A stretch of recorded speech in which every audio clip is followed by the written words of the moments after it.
like you might be trying to update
Turn my camera on really quick because I had to move my computer. Do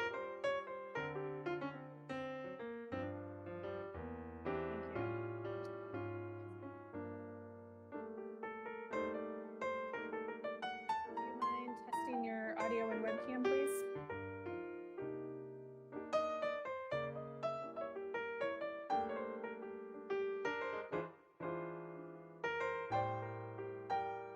Thank you for confirming.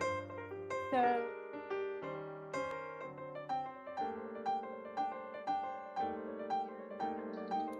you're more than welcome to turn your webcam on.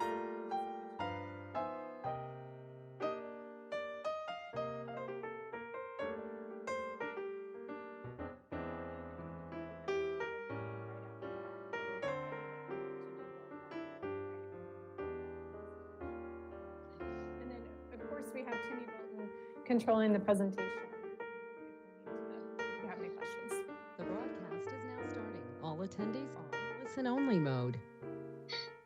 Good afternoon. I'd like to open the June 18th, 2020 City of Santa Barbara Planning Commission meeting to order. Ms. Rydell, would you please call the commissioner roll? Thank you, Chair Schwartz. This is Heidi Rydell. I will begin the roll call. Chair Schwartz.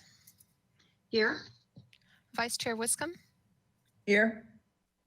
Commissioner Bonderson. Here. Commissioner Escovedo. Here. Commissioner Higgins. Here. Commissioner Lodge. Here. Commissioner Reed. Here. Thank you so much. Thank you, Ms. Rydell. It's good to see everyone. To staff, I'd like you to, as we have in our previous virtual meetings, to please explain to the public and also put up a slide as to how the public can both follow us along with electronic participation opportunities. Ms. Kokinda? Thank you, Chair Schwartz. Ellen Kokinda. So for members of the public who are attending, if you wish to speak on an item, you may raise your hand using the hand icon on your GoToWebinar control panel.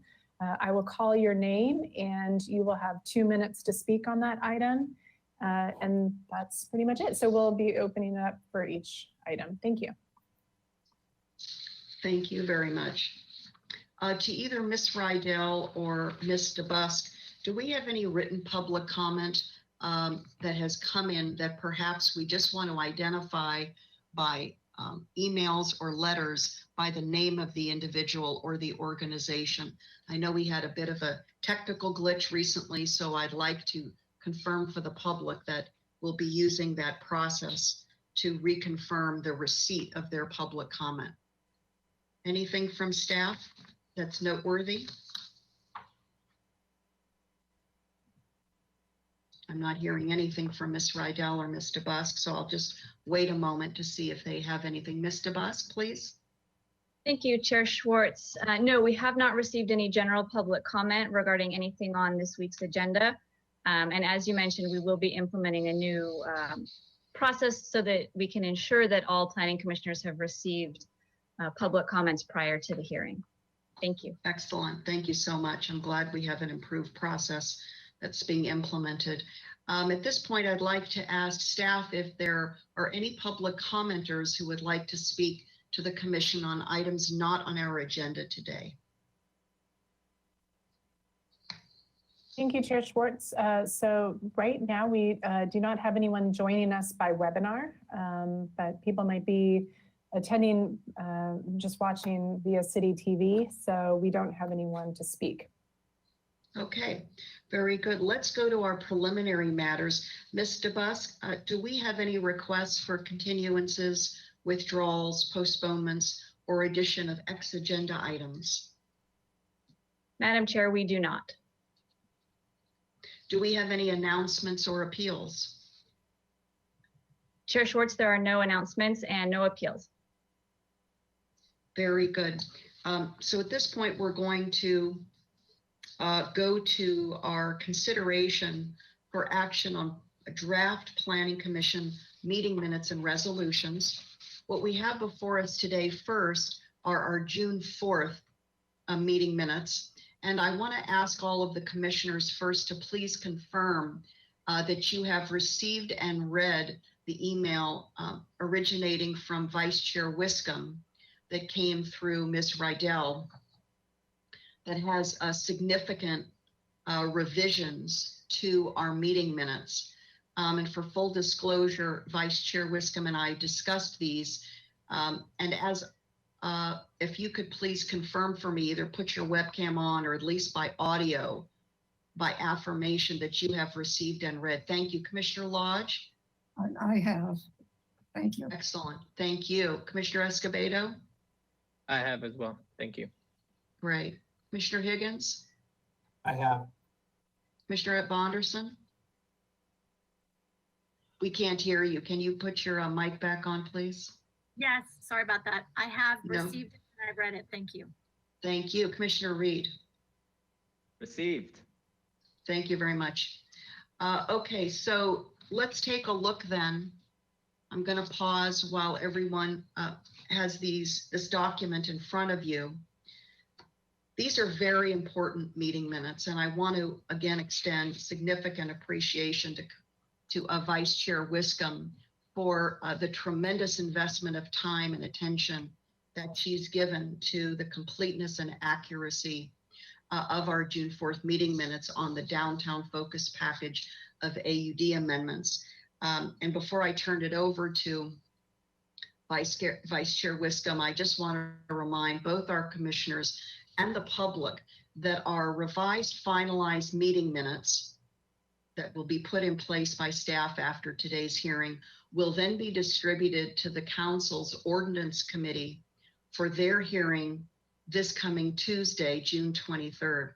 So now I'll turn it over to Vice Chair Wiscombe, please.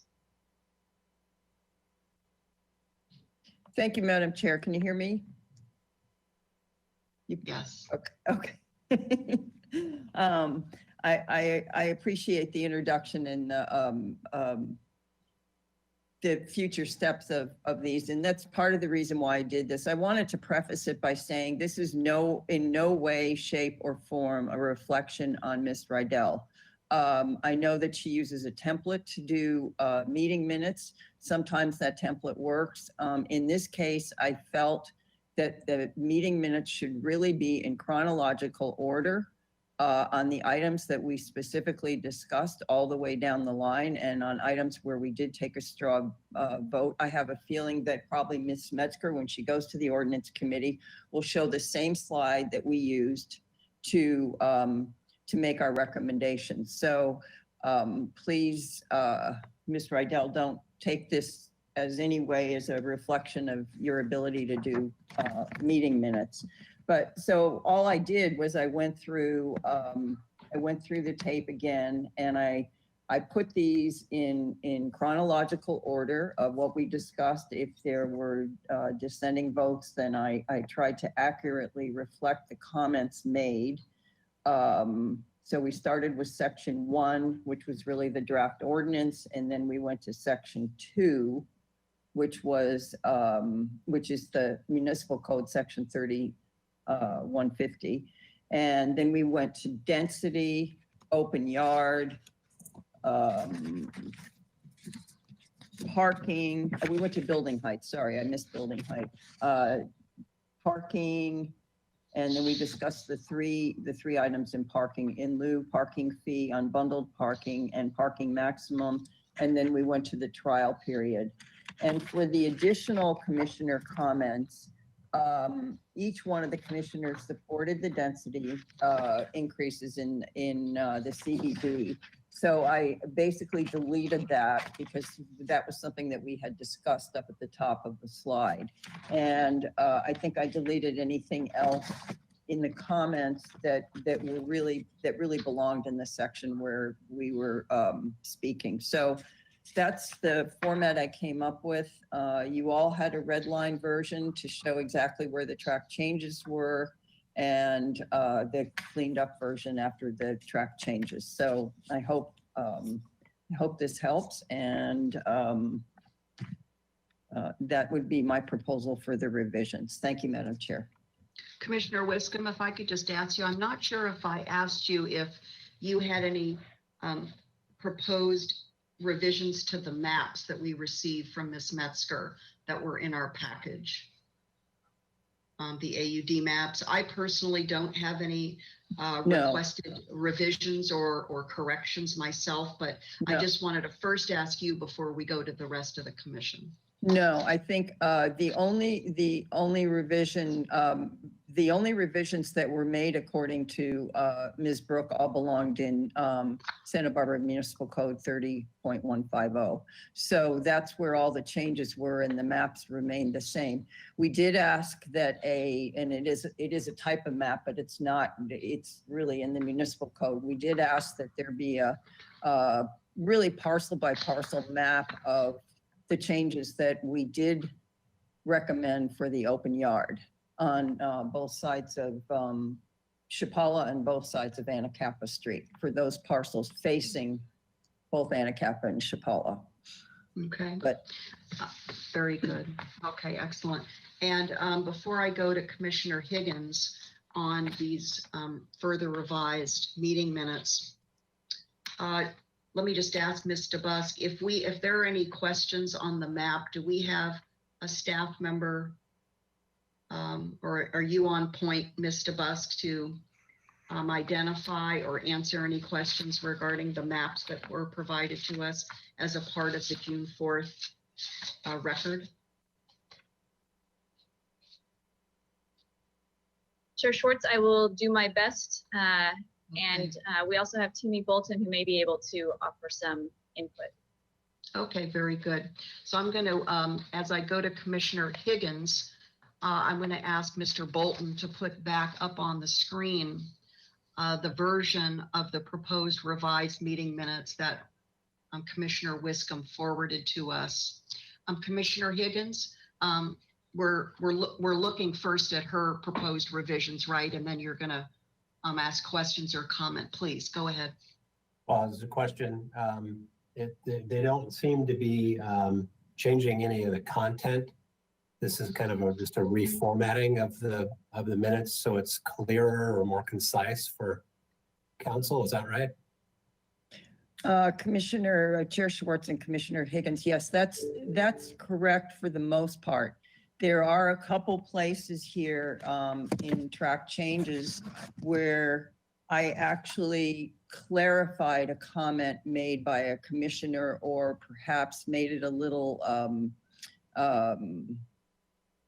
more substantive if that was the case. But and I think I did add, I maybe added one or two, but I think pretty much it's accurate for the record because I did it specifically from the meeting tape. So Commissioner Higgins, was there any particular section, Commissioner Higgins, that you were curious about in that regard, or just overall too? No, just overall, I guess, where you've made any changes to specific commissioner comments, did you ask the commissioner ahead of that, or is that what you're doing now? I didn't change any specific comments. I maybe tried to make them a little bit clearer or embellish them a little bit for focus for the ordinance committee. And did you check with the commissioner ahead of that, or is that what we're doing right now? No, I didn't, because what was in the minutes was, I don't know if you're asking about a specific section, Commissioner Higgins. I think in your section where we were talking about unbundled parking, where you had talked about requiring it. Commissioner Higgins supported requiring unbundled parking, but stated that it will not affect his vote on the whole package. I don't know if that's exactly the language that was in the minutes, but that's the language that's in my proposed revisions. Okay, thank you. Commissioner Higgins, if I could just also answer your question. Commissioner Higgins, if you could come back on for a moment, please. To answer your question from my perspective, in the open yard section of our meeting minutes, you'll see there's, well, I don't know that you'll see it. You won't see on the screen the red line version. In the packet, if you've printed it out or you have it on your screen, you'll see that there's a proposal to remove the words staff recommended area. Do you see that in the document that Commissioner Wiscombe forwarded under open yard? It's my request. It's my request that the word staff recommended be removed. So let me read this just so everybody's following where I am. Chair Schwartz, I think it was removed. Yes, but I want to explain to Commissioner Higgins to the question that he posed. I asked Commissioner Wiscombe to remove the words staff recommended from this sentence. How many commissioners can support extending the area within the central business district, etc.? Staff had drafted this as meeting minutes with the words staff recommended area. And I took issue with that because this came forward from council, not from staff. And I did not think it was an accurate characterization to use the phrase staff recommended.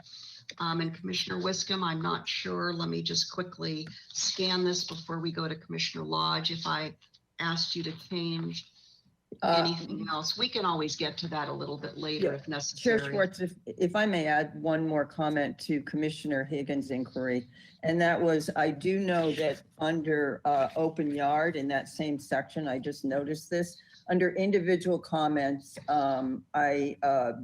we had Commissioner Lodge's comment, which I imagine she's going to speak to, but I also added and I did not check with Commissioner Bonderson, but I also added, because she had requested it at the meeting, Commissioner Bonderson requests a parcel by parcel diagram be included that clearly illustrates the open yard exemption.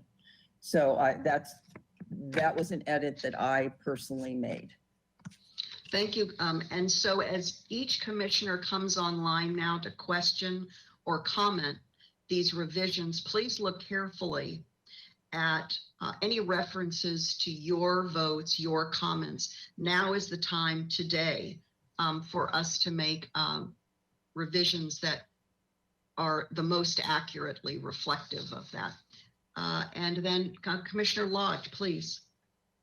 Thank you, Madam Chair. I had I had requested Ms. Rydell to change the way she had my comments at the very end.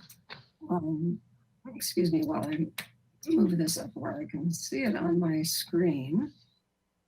Yes, and we'll ask Mr. Bolton also to go to that page. Commissioner Lodge, let's give Mr. Bolton a moment to get to the page with your comments, and so we're all following what you would like to say while having that on the screen. There we go. Thank you, Mr. Bolton. Okay, it says Commissioner Lodge opposed because she believes the incentives given to developers will have a negative impact on downtown. When it's originally read, I requested that it reflect what I actually said, which was as it is written here now, she believes the incentives given to developers will not produce the kind of housing the community needs and will change the character of downtown. And so that was included in Commissioner Wisdom's, and I do want to thank her also for all the work she put into this. Yes, indeed. It was a long task. Yes. Anything under- else, Commissioner Lodge, that you found? Very close to the top, on the first page, under building height. My comments are given as Commissioner Lodge opposed because this overhead is not necessary. I would like to drop more space overhead is not necessary and have in its place what I actually said, which was because people need space they can move into, not space overhead. Okay, and you, just to confirm with you, Commissioner Lodge, did you go back to the tape and hear that Yes. language? Because Okay. that's what we want. Okay, thank you so much for doing that. We all know how tedious it is, quite frankly, to go back and find those specific sections where we spoke and exactly what we said. So thank you, Commissioner Lodge. Anything else we should review pertaining to your interests or concerns? Not for me, thank you. Okay, thank you. Other commissioners, please come online. And unless you are fine with everything, you don't need to come online. Commissioner Reed. Hi, Chair Schwartz. So under my comments, Commissioner Wiscombe, let's see, deleted supports eliminating the in lieu fee policy for parking in its entirety. I think that's probably a relatively important comment to leave in. It's similar to what is noted under Commissioner Escovedo's comments, which was left in. So beyond that, I think in the third bullet point, second sentence, it says would like zero parking requirements. I'm not sure if I said it that way, but I think that should be included with the comment for the elimination of in lieu fee policy, rather than unbundled parking. They're not those two aren't related. Okay, let's pause right now. I want to make sure staff is following this. I'm going to go to staff, whether that's Ms. DeBusk or another staff member, if you have any questions about tracking with the request that Commissioner Reed is making. So let me ask Ms. DeBusk to come online. And while we're waiting for Ms. DeBusk, Commissioner Wiscombe, did you want to respond at all? Thank you, Madam Chair. I just want to clarify something. The comments in the sections of the general comments, I didn't really change anything in that comment section. I didn't review it thoroughly. I figured that individual commissioners would do that. The only thing that I did do was delete things like I support the density changes in the CBD, because that was one of the specific items that we discussed on the slide under density. So I struck that all out, and anything else that was specific to the sections that we discussed that's now in chronological order. So if I deleted something that Commissioner Reed said, it was inadvertent, I'm sorry, so. Thank you. So let's come back to you, Commissioner Reed. Commissioner Reed, would you please recap for us and Ms. DeBusk? And let's go to specific page, or here we have on the screen now. Let's go bullet point by bullet point to exactly what you would like either to be reinserted or to be revised. So I would like the comment that was deleted that reads supports eliminating the in lieu fee policy for parking in its entirety, for that to be reinserted. And then in the third bullet point, second sentence, it states would like 0 parking requirements. Just put that after the supports eliminating the in lieu fee policy for parking in its entirety. I think those two should be connected rather than that statement being connected to unbundled parking. And that would be Thank it. you. Thank you, Commissioner Reed. That's clear. Great. Okay, very good. Anything else, Commissioner Reed, on the document? Anything at all? This is great work. I would have had comments, but Commissioner Wiscombe's work addressed it. Excellent, thank you. Thank Okay, you. any other questions or revisions? Commissioner Escovedo, please. Thank you, Madam Chair. The only one is I would like to add an additional comment under additional commissioner comments for myself that says supports the open yard exemption to be extended to both sides of Santa Barbara and De La Vina Street. So that's the second bullet point, first sentence of Commissioner Reed's comments. And that was in the meeting. Okay, I'm going to ask Ms. DeBus, could you please confirm that you're following Commissioner Escovedo's request and that that's going to be, there we go, we have it on the screen. Yes, Chair Schwartz. So Commissioner Escovedo, you would like to have that same bullet under your name about supporting the open Just the yard? first sentence. Yeah, The first sentence. Okay, thank you. thank you. Okay, any questions or anything at all? Commissioner Bonderson, please. Yes, thank you. Chair Schwartz, I would like to also request the same thing that Commissioner Escobedo just mentioned, because that was a topic that we discussed so thoroughly in the hearing about adding that bullet point recommends the open yard exemption to be extended to both sides of Santa Barbara and De La Vina. If that could also be added to my section as well for support. I also would like to ask, perhaps it's more of a question than a statement, but it seems to me that the first bullet point under my comments with regard to supports increasing the maximum building height from 45 feet to 48 feet and on. Perhaps that also belongs under the building height section where individual comments were made. Because Let's pause for just a moment there. Let's pause if we could and make sure that we're following where you think they should also be added. Let's see. We don't have a page number, but let's try to go to that. Give Mr. Bolton. Let's slow down just a bit. Let's give Mr. Bolton an opportunity to catch up with us using the technology. he's exactly in the right place. I was suggesting perhaps that my comment might fit better here following Commissioner Lodge's comment, since they're both directly related to the building height. Because I felt it necessary in the hearing to support the continuation of that discretionary review when a project comes in for an exemption to be between 48 now and 60 feet. Do you believe that it belongs there?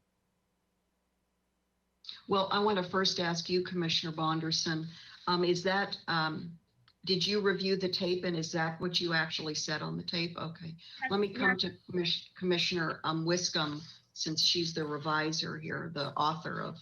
Commissioner Wiscombe. I'm sorry, Madam Chair. I was following Commissioner Bonderson's open yard. She wants the same open yard exemption that is under Commissioner Reed and Commissioner Escovedo. Is that correct? But you voted against. You voted against it. It was this first straw poll we took, and you voted in the no column. You were absolutely right. I expressed myself incorrectly. I apologize. I was just saying that since we had such an extensive discussion about it, I would like to know if my opinion of it being exclusively on the two sides facing each other on Santa Barbara Street and on Anacapa Street and on Chapala Street, does that belong in our comments? Or Well, is it I the think, fact that it got exempt more important to show? Maybe I misunderstood. well, I'm not sure, but your comment about doing a clear map, which you voted for, a clear figure showing parcel by parcel open Mhm. yard exemptions on both sides of Chapala and both sides of Anacapa, that is in the record. I put Correct. that in the record, yeah. So we don't need to address it any further. My No, understanding. I don't think so. And it's in the open yard section. And you were Perfect. very clear about that, and I know you had a lot of support from the commission on that, so.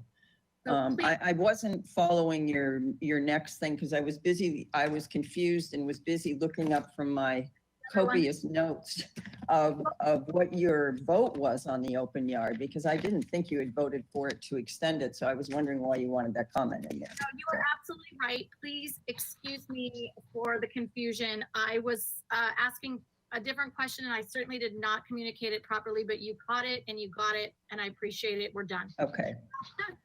Before you sign off, Ms. Ostranger's online here. Ms. Ostranger, did you want to participate in this?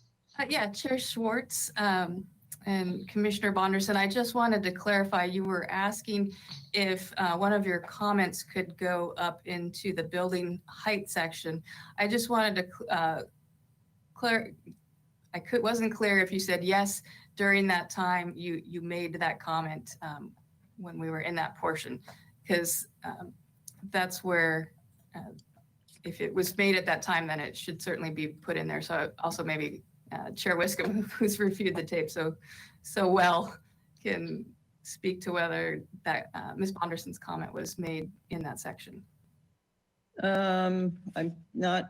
I'm not seeing it here, but I can tell Ms. Ostranger, I will say that there were 3 commissioners who supported a 60-foot building height. And I personally don't think it belongs with the 45 to 48-foot building height because it wasn't on the table. And the 3 commissioners that made that comment, Commissioner Reed, Escovedo, and Bonderson, it's all in their additional comments. I'm gonna jump in right now. I wanted to say that the comment itself, as recorded by Vice Chair Wiscombe, she recorded the conversational item very well. My concern at this moment is to make sure, based on what she just said at this moment, I voted with the 48 feet, not to increase it to 60, but to keep that exemption available with this discretionary review as it currently is. And that was very important to me. And she documented it correctly. My only question, and it was a question to you, was did that comment belong in this other section or not? I don't mind where it lives as long as we are clear that it doesn't need to be here, somewhere else. Well, I don't think 60 feet was on the agenda, so I think it belongs in the additional commissioner comments. That's my feeling. Sounds good to me. Or you have to move all 3, yeah. Yeah, I would agree with that also. Okay. Thank you. I don't, let me see. I don't see any. Commissioner Bonderson, you have your webcam on. Do you have any other items? Thank you very much. I do have one quick question, and it may go back again to Vice Chair Wiscombe because she did such a thorough job on this, and it would just be a extension of one of her thoughts here. If you would like a moment to find it, I am going to ask the question that is under open yard. It is at the top of the second page.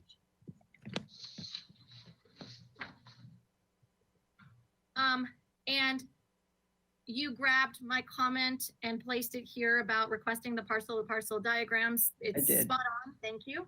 I was curious to know in the earlier in the hearing, when we were talking about densities and Ms. Metzger had provided several figures that were quite helpful to our conversation and understanding the material visually. I had made a comment about requesting any of those available figures that were applicable to the detailed verbiage to live alongside of that and to be added to future documentation. Is that appropriate to add here? Do you remember that that conversation? Do you feel like it belongs in our notes, perhaps at the density section? I remember we toggled back and forth amongst many maps and figures. And I guess my feeling is when I reviewed this, that what came out is exactly what I wrote here, that you wanted that parcel by parcel diagram for the open yard. I would suggest if you, and I do remember having a conversation, I don't remember how long it was, about having other facts and figures, but I would probably recommend, because it wasn't specific to any one thing like open yard, I would recommend if you want to comment like that, that you put it in your additional commissioner comments. Okay, and can I request to place that there now? What is the best? Yes, now is the only time because we are going to finalize these minutes today. And then again, staff is going to distribute the revised finalized minutes, going to send them on to ordinance committees. But we want to make sure that we're documenting exactly what's recorded on the videotape. And so I'll just turn it back to you if you've reviewed a section of the videotape, and then very slowly, if you have specific language for Mr. Busk to record, and let's look at the exact place in the meeting minutes where you'd want them recorded, we could then take that up right now.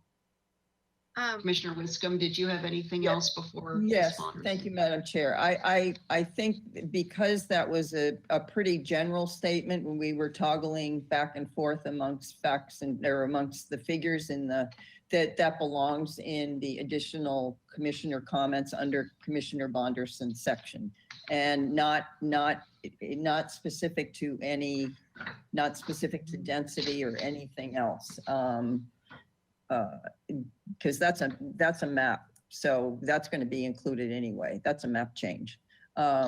So I would suggest Commissioner Bonderson craft some language to put that in. I do recall that there was a request by Commissioner Bonderson to include supporting figures wherever possible to illustrate the process.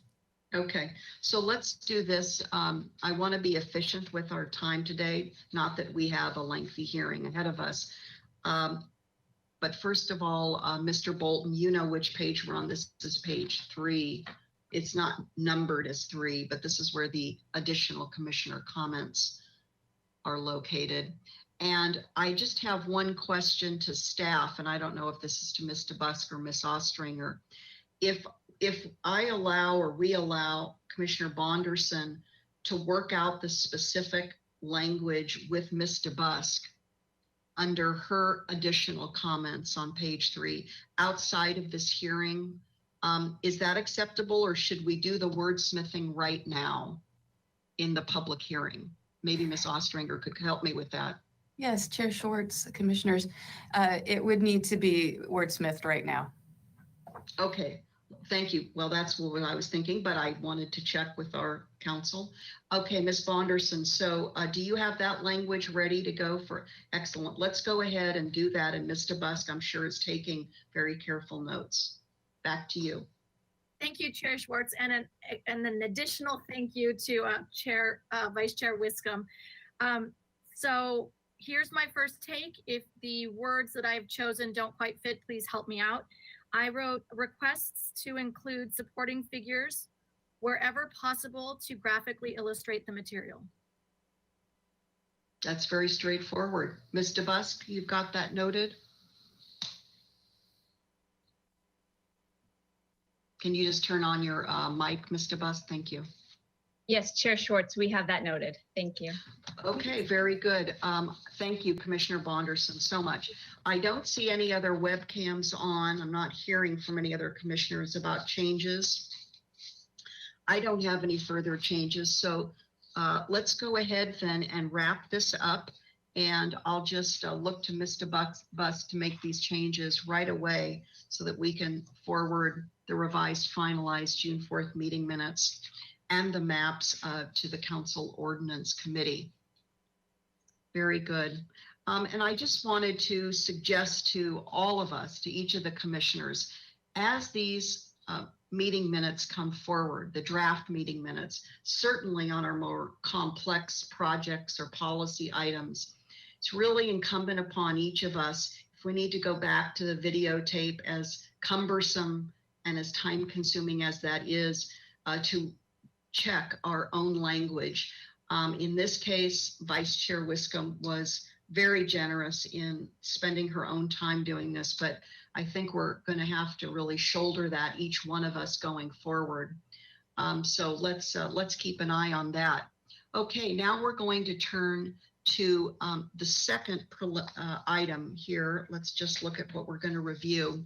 And I'd like to ask Vice Chair Wiscombe to come back on, because she and I really took up this potential reconsideration of the April 16th Planning Commission meeting minutes that, yes, we did it. Chair Schwartz, this is Yeah, Heidi yes. Riddell. I'm so sorry to interrupt.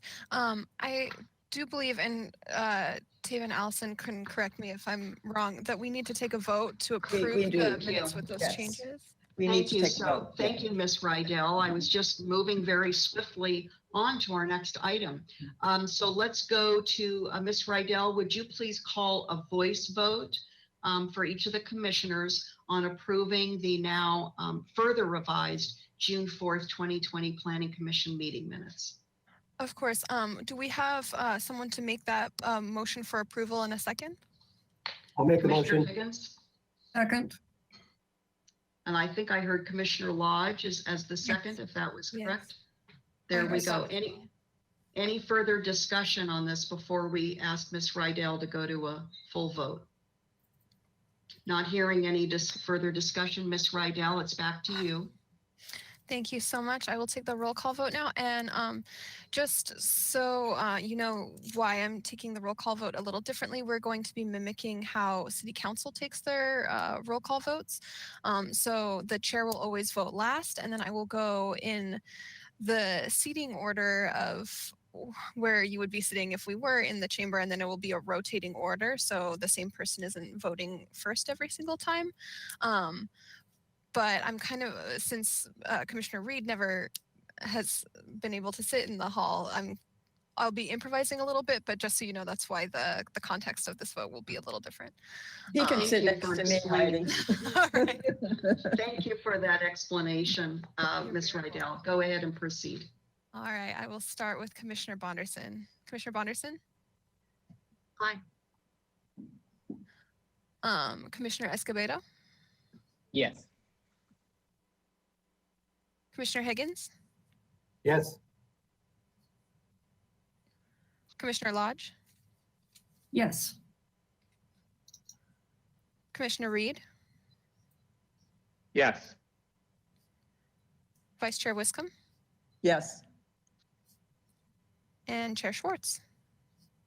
Yes, thank you, Ms. Rydell. Thank And you. now we are ready to move to the second item in this section, and that is the reconsideration of our April 16th, 2020 Planning Commission minutes. And I was prematurely explaining how Commissioner Wiscombe and I took this up with staff shortly after our meeting minutes were approved by our commission, when we had some second thoughts about the transcription and whether or not through the various back and forth deliberations among the commissioners and the motion and the vote, whether or not it was all captured correctly. So I'm going to turn it over to Commissioner Wiscombe to bring us all up to date on what she and I ultimately determined to be the correct course of action here and that we have discussed with staff. Commissioner Wiscombe, please.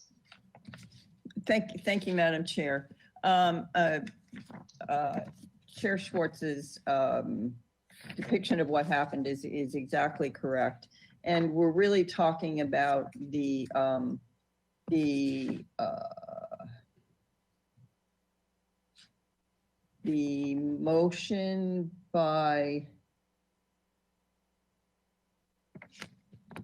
motion by me and the second by Commissioner Reed to forward the attached draft ordinance amendment to the Santa Barbara Municipal Code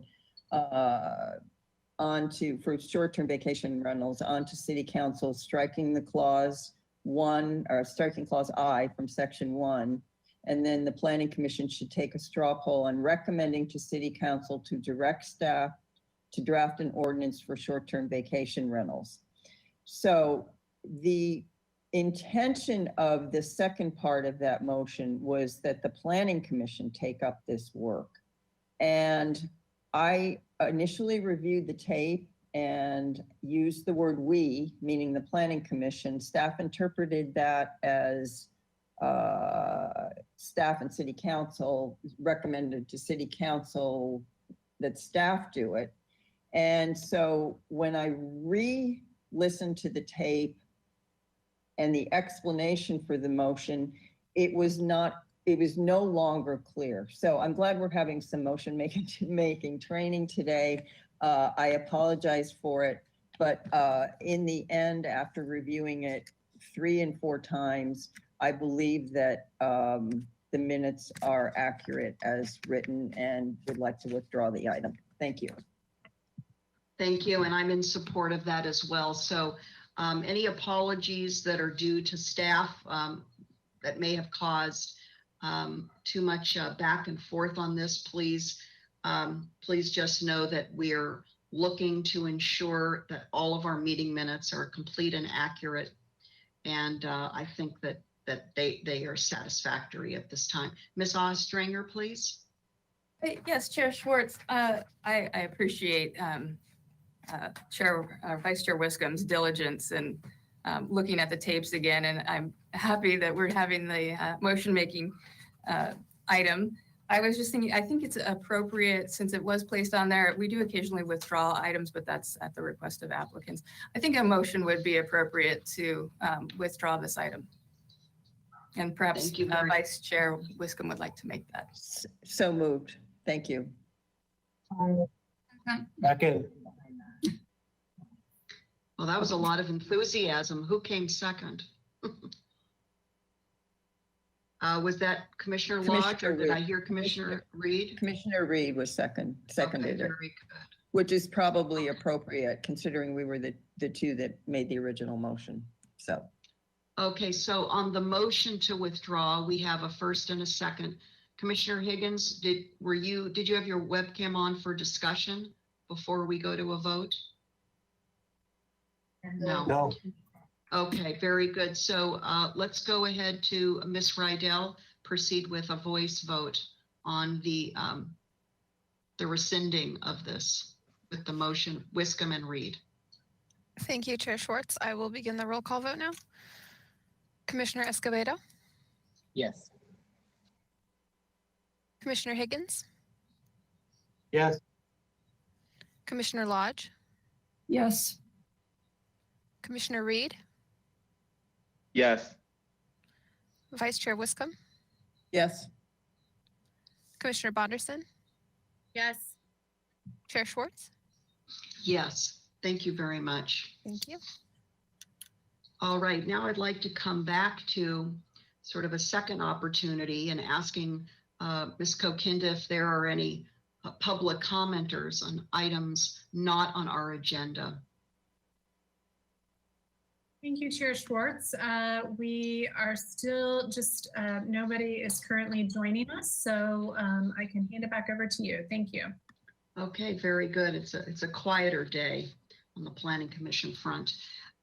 Staff has asked me from time to time to take more frequent breaks working in this virtual mode. So I'd like to ask staff if we, especially Ms. Ostringer, who's up next, do we want to take it could be a 10-minute break coming back right at 2 o'clock for the training. Ms. Ostringer, do you have Any particular preferences since you're going to be the one providing the training?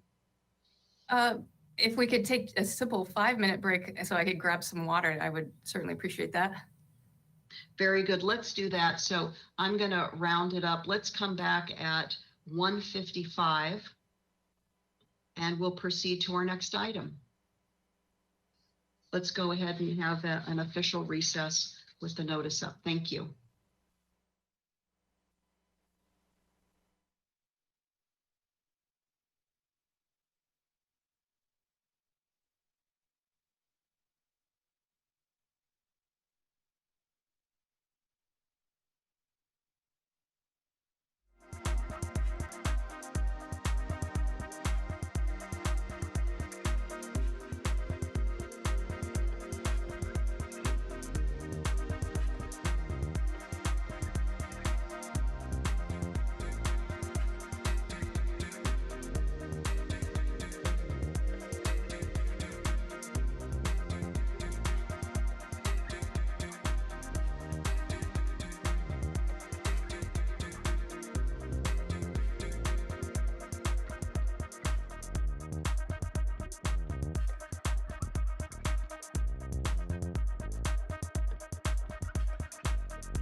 Alan Kokinda, yes, I think we can go ahead and return if we want to make sure that everyone, all the commissioners are here, they can turn on their webcams. This is just a verification.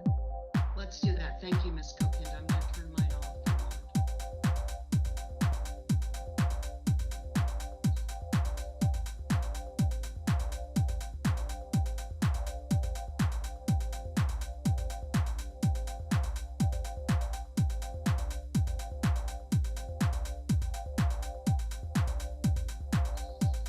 This is Alan Kokinda. If I could just ask Commissioner Higgins and Commissioner Escovedo to turn on their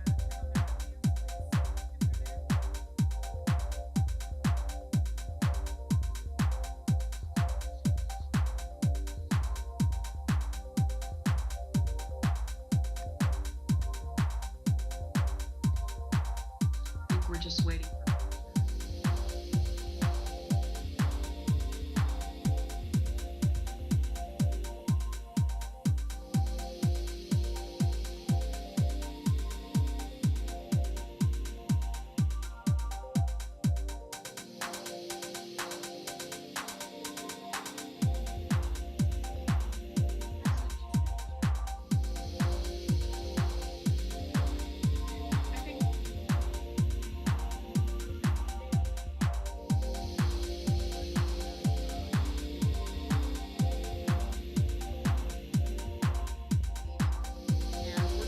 Into our next item, which is agendized as discussion, because it's an administrative training that will be provided to us by our Assistant City Attorney, Tava Ostringer. As chair and commissioner since 2010, I personally believe it is vital for us as public servants to receive, embrace, and utilize ongoing education to perform our roles with professional effectiveness. And I see this kind of continuous training as part of a commitment to, and I just want to take a moment to quote from a book that I recently finished. And the quote is that this provides forward motion, a means of evolving, a way to reach continuously toward a better self. And I think that's what we're all dedicated to achieving here. And with that, I will turn it over to you, Ms. Ostringer.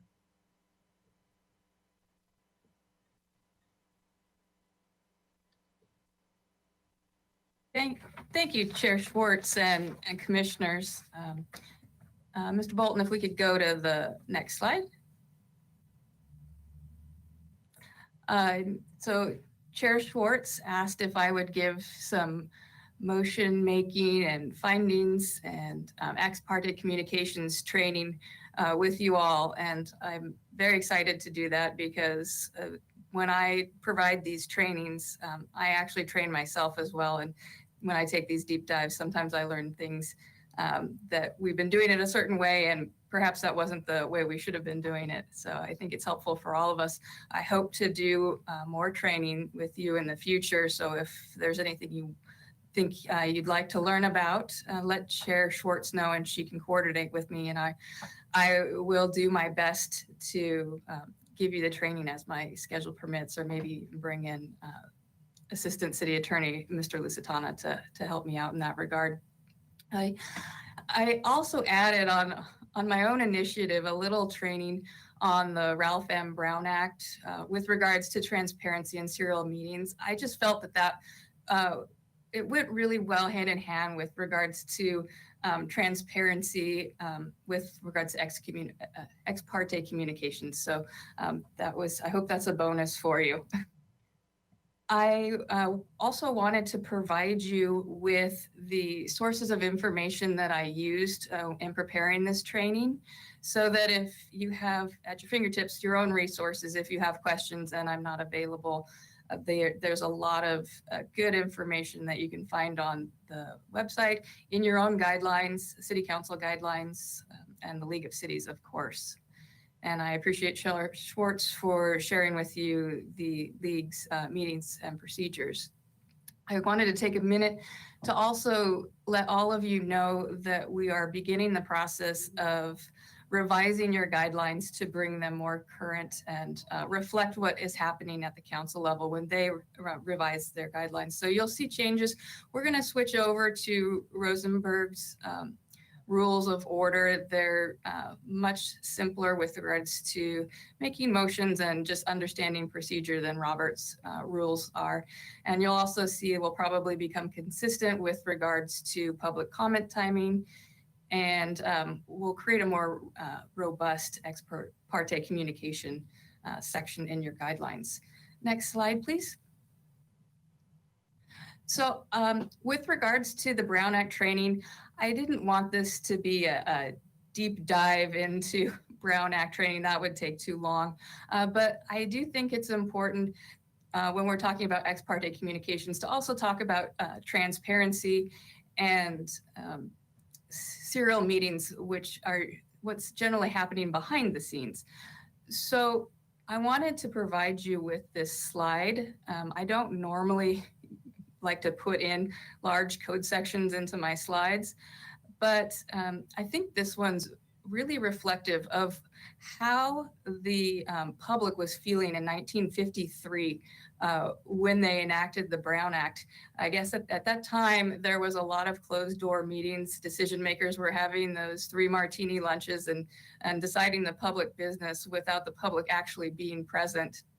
So I won't read the whole thing, but a couple sentences on the intent, and then a couple sentences with regards to expression of the public. And so I've bolded them, and this is what clearly expresses the intent of this act. It is the intent of the law that the decision makers' actions be taken openly and that their deliberations be conducted openly. The people, in delegating authority, do not give their public servants the right to decide what is good for the people to know and what is not good for them to know.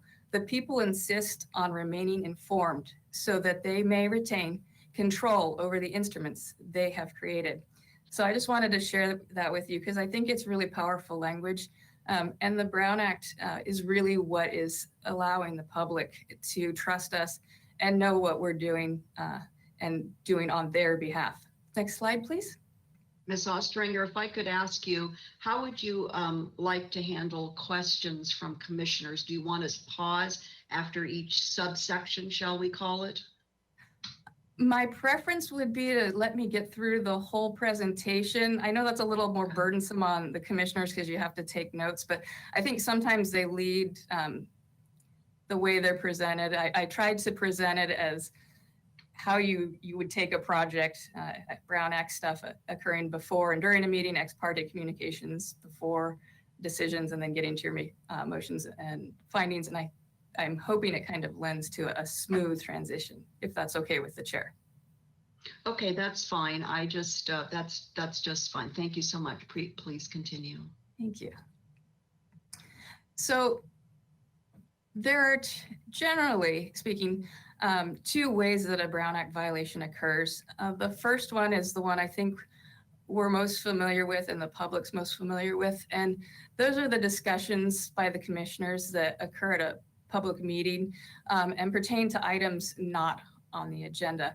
Those can happen generally in 2 ways. The first way is that staff has prepared an agenda and an item isn't clearly defined or articulated such that the public doesn't know what the scope of the decision is going to be. And so they might not actually attend the meeting because they don't understand.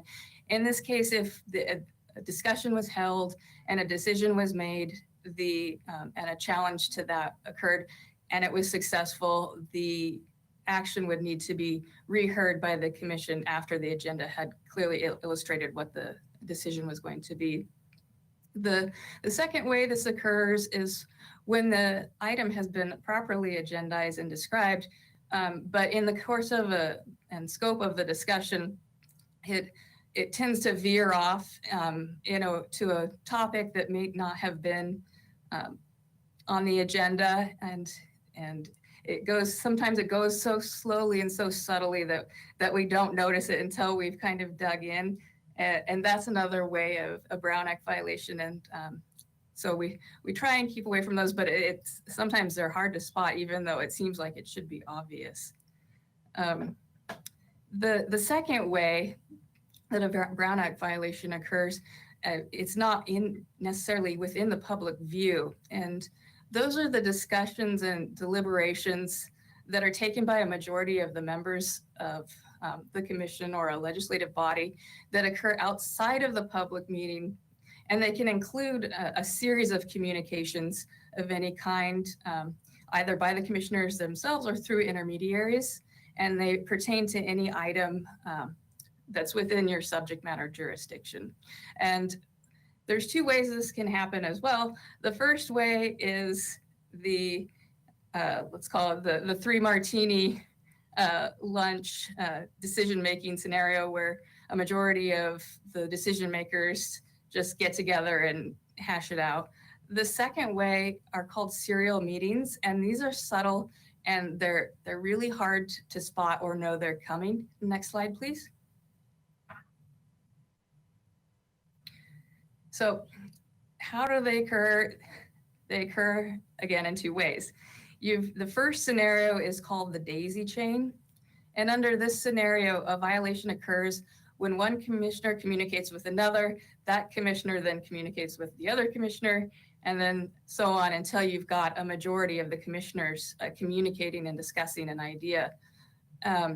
So I've given an example so you can just see it laid out. Commissioner A talks to Commissioner B, B talks to C, and C talks to D, and there you have it. If you've got a 7-member board or commission, you then have a Brown Act violation. Next slide.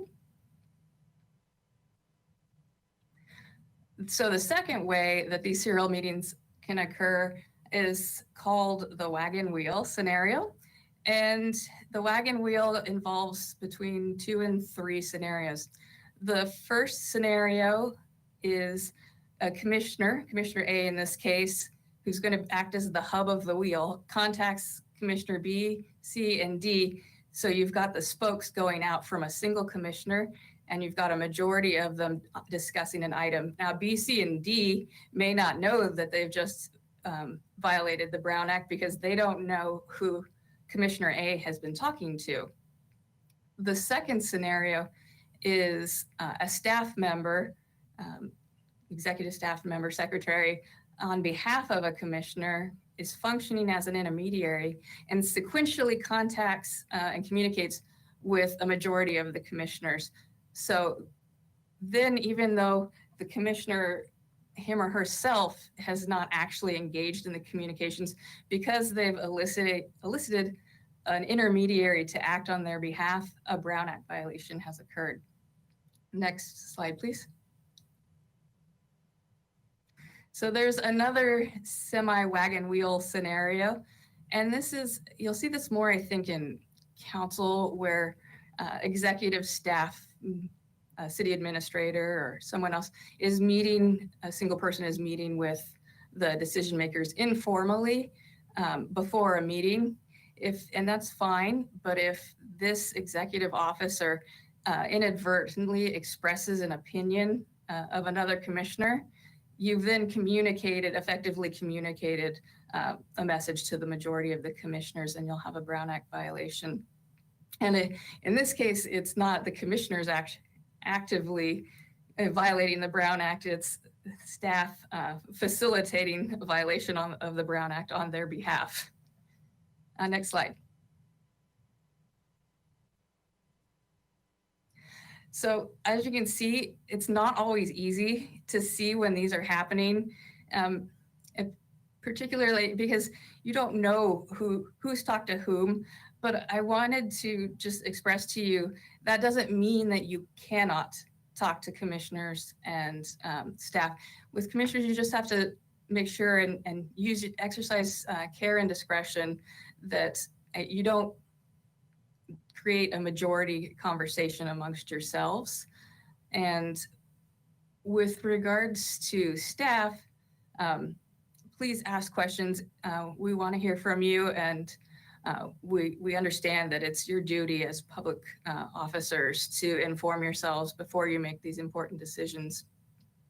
So I may make a recommendation that you can take or not, but I generally think it's a good idea if you're going to contact another commissioner or you're contacted by another commissioner to ask, hey, have you talked to anyone of the other commissioners? And if the answer is yes, I've talked to 2 other commissioners, then it's appropriate for you to say, oh, okay, well, you know what, I'd be the 4th commissioner. That would be a majority, so we probably shouldn't have this conversation. Similarly, if you're initiating the conversation, say, have you talked to anyone else, any of the other commissioners about this? And just try and stem it that way. With regards to questions to staff, we know we're not supposed to provide you with the opinions or comments of the other commissioners that we may get from when you contact us for information. However, you may see it start to slip out.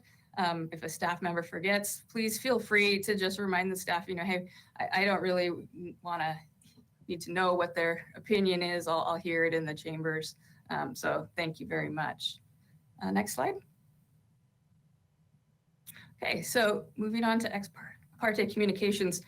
So with regards to the ex parte communications, I thought it segued nicely because with regards to Brown Act stuff, we're talking about transparency between open government, between commissioners, conversations between you. Ex parte communications are generally conversations that are occurring between you and the public. And Mr. Bolton, if I could have you jump quickly, let me find the slide. I think one's out of order. Sorry about that. I want to tell you what ex parte communications are before I get to it. Mr. Bolton, could you find me the slide that says what is ex parte communications? It should be at 11, slide 11. Oh, there we are. Thank you. So it's ex parte stems from the word from one side only. I think that's a really good analysis. They are communications that you receive outside of a public hearing and that are not received by the rest of you or applicants or opposing parties. They can take the form of emails, conversations on the street, letters, any way that a member of the public is substantially informing you of an opinion is an ex parte communication outside of a public meeting. All right, next slide, Mr. Bolton. There we go, thank you. So there are 3 types of actions that you take as commissioners, and it's important that you understand when you're taking these actions what they are, because it's going to implicate whether there are, you can have ex parte communications or you're prohibited from having them. So I wanted to run through those with you really quick. The first action or decision that you make is a legislative act. It involves policy affecting a broad class of landowners. So think about zoning amendments, annexations, specific plans. It's covering pretty much the entire community and affecting them in that way.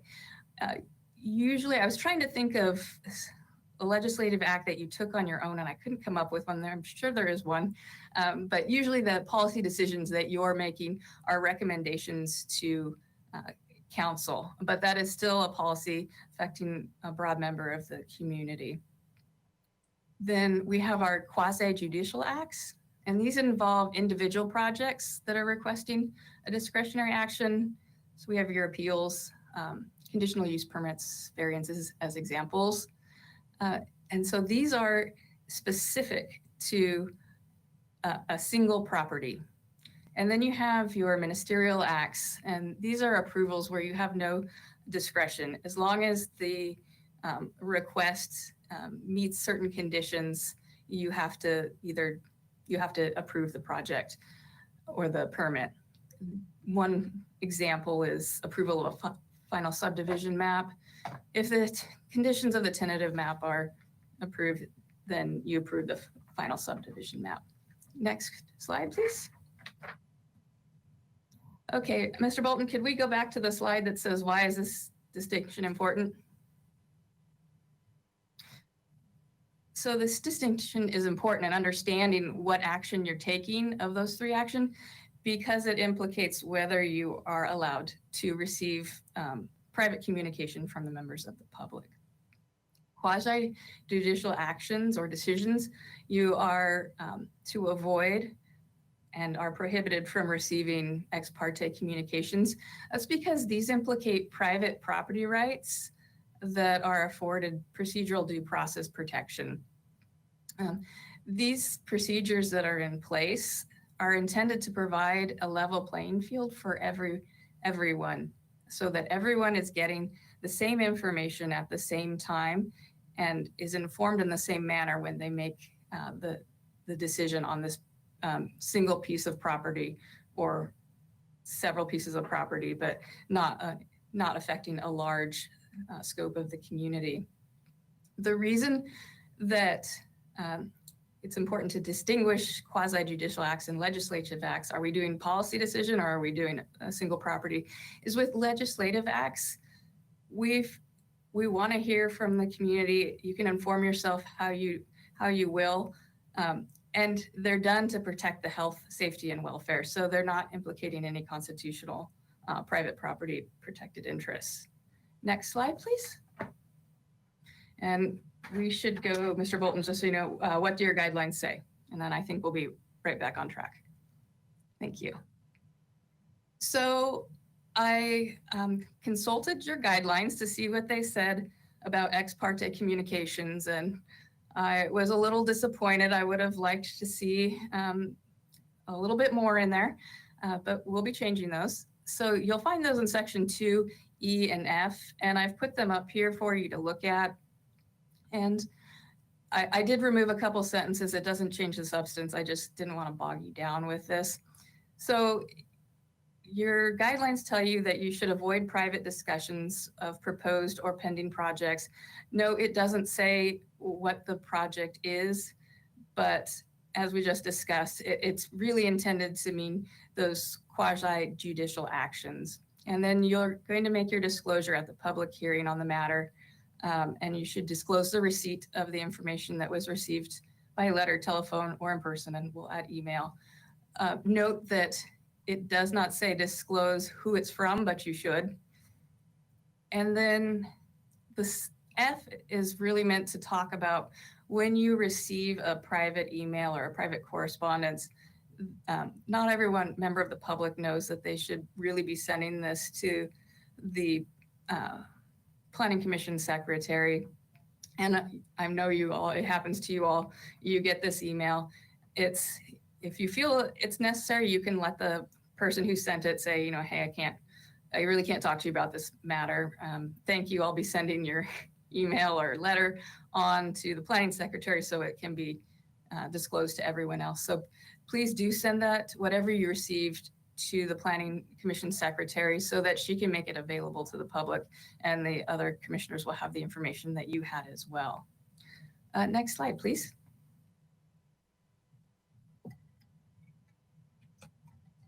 Sorry about that, I just needed some water.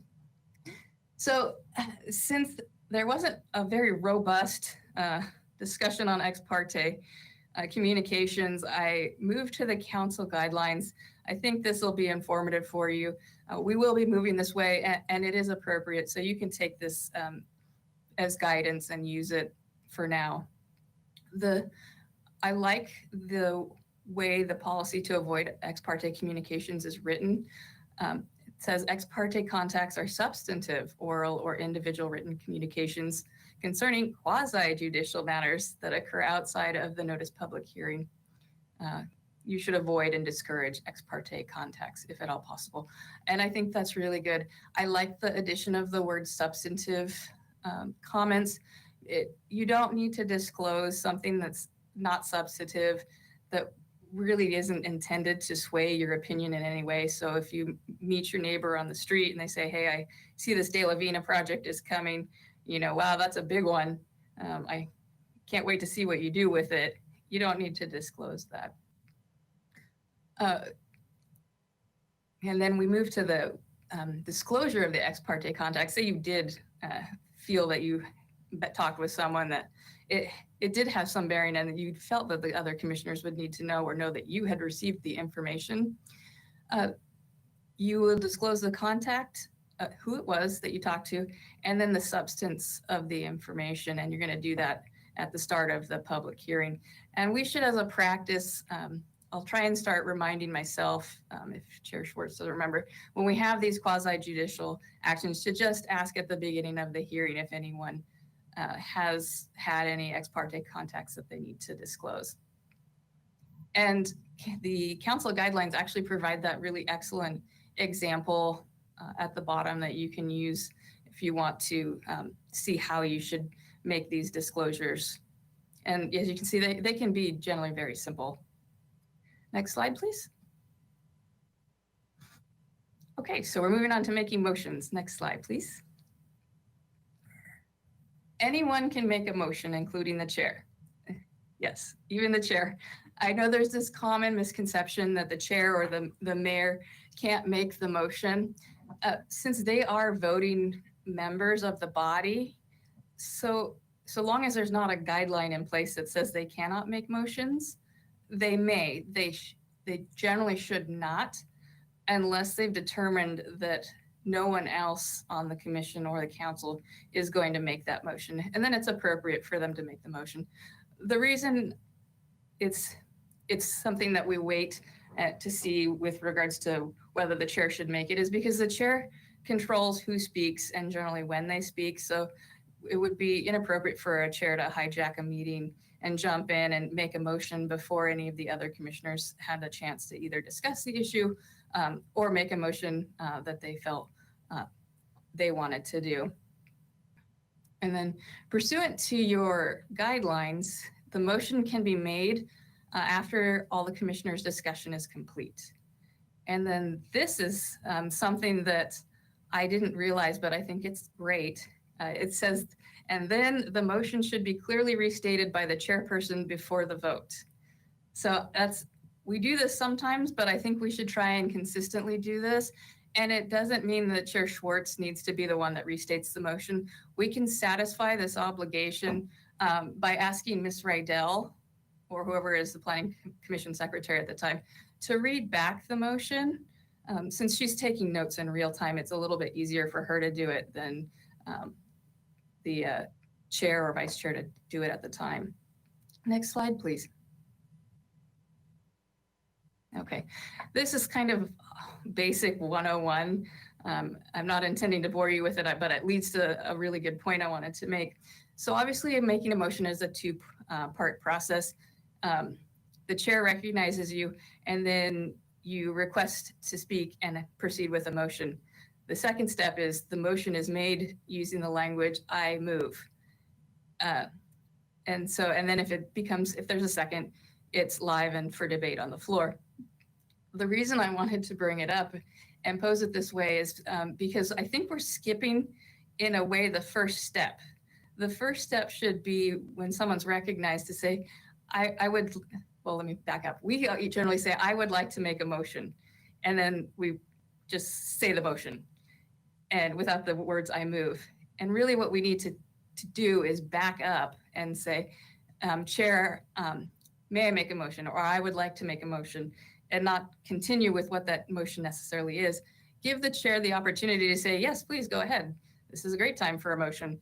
And then you say, I move, and make the motion.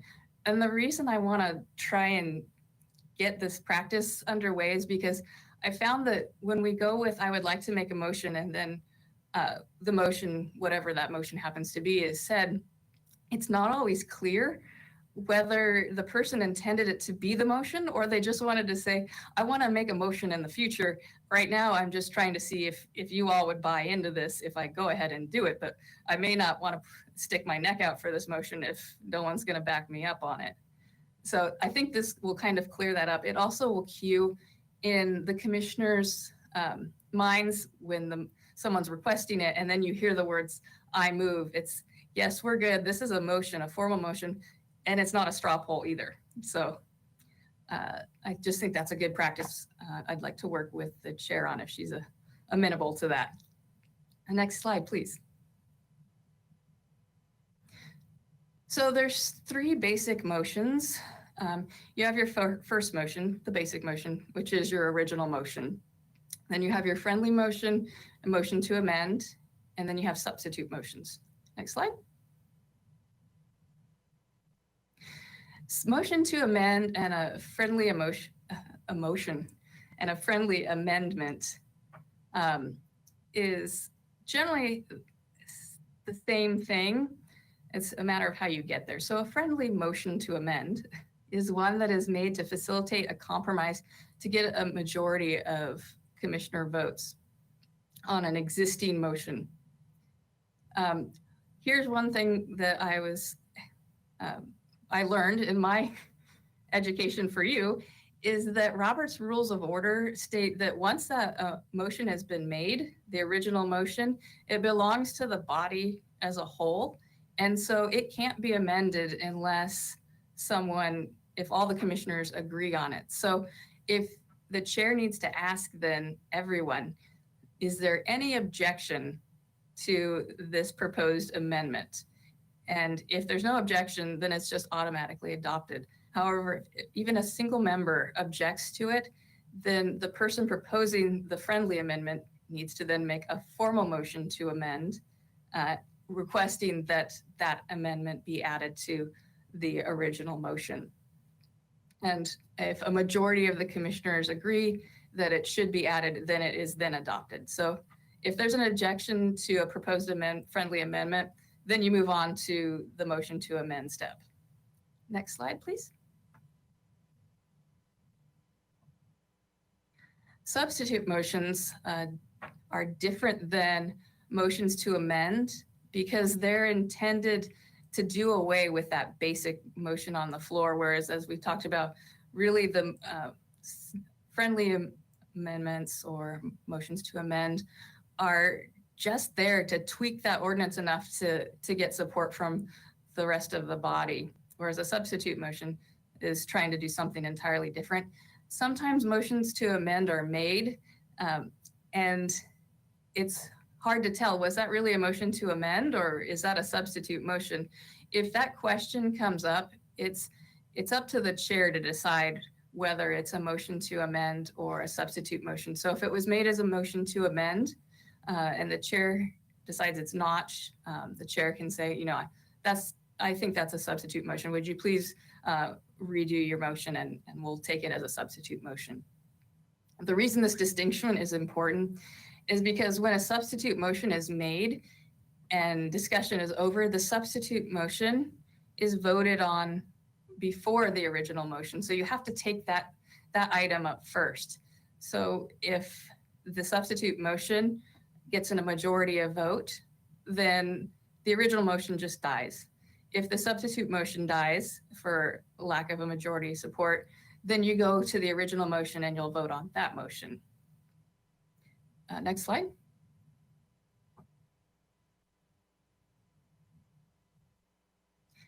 So how many votes are necessary to approve a motion depends on the type of motion that's being made. Most motions only require a simple majority vote. So that's over half for you, that's 4 commissioners. Land use decisions generally require a 2/3 supermajority vote. So, you know, zoning amendments, that's 5 commissioners. With regard to you are making land use decisions, but you're generally making them as land use recommendations to the council, who's ultimately going to be the decision maker. So for your purposes, you're looking for, when you're making a land use recommendation, you're looking for a majority vote to council. Another motion that requires a 2/3 vote is a motion to call the question. And that's a motion that's intended to end debate on the motion and force a vote. It's 2/3 majority because deliberation and discussion is important, and we don't want anyone to hijack a meeting before people are ready to vote on it. And we usually, we don't see those very often because I think most people tend to respect the other members of the bodies wanting to speak their mind. But I actually did see it the other day at a design board. So I wanted to bring it up to you. Next slide, please. There are other ways to end a discussion on an item that won't end a debate on the item, and those only require a supermajority vote. So those are, we're familiar with most of them, I think. Your motion to adjourn, so we just adjourn to the next scheduled meeting or another specified time. Then you have a motion to adjourn at a specific time. So you could make a motion if you know you have a hard stop date that you want to get to. The majority of the commissioners could request to end at a certain time. Your planning commission guidelines provide a preferred stop time of 6 p.m., but that's a may and not a shall. So you can all keep going after 6 if you want to. And then you have your motion to table a discussion to a later time. That's usually if you know you need to take another project at a certain time and an item before it is running long, you could table it and put it at a later time in the meeting. Next slide, please. Okay, if you'll excuse me for just a second, I'm going to turn off my mic and get another drink.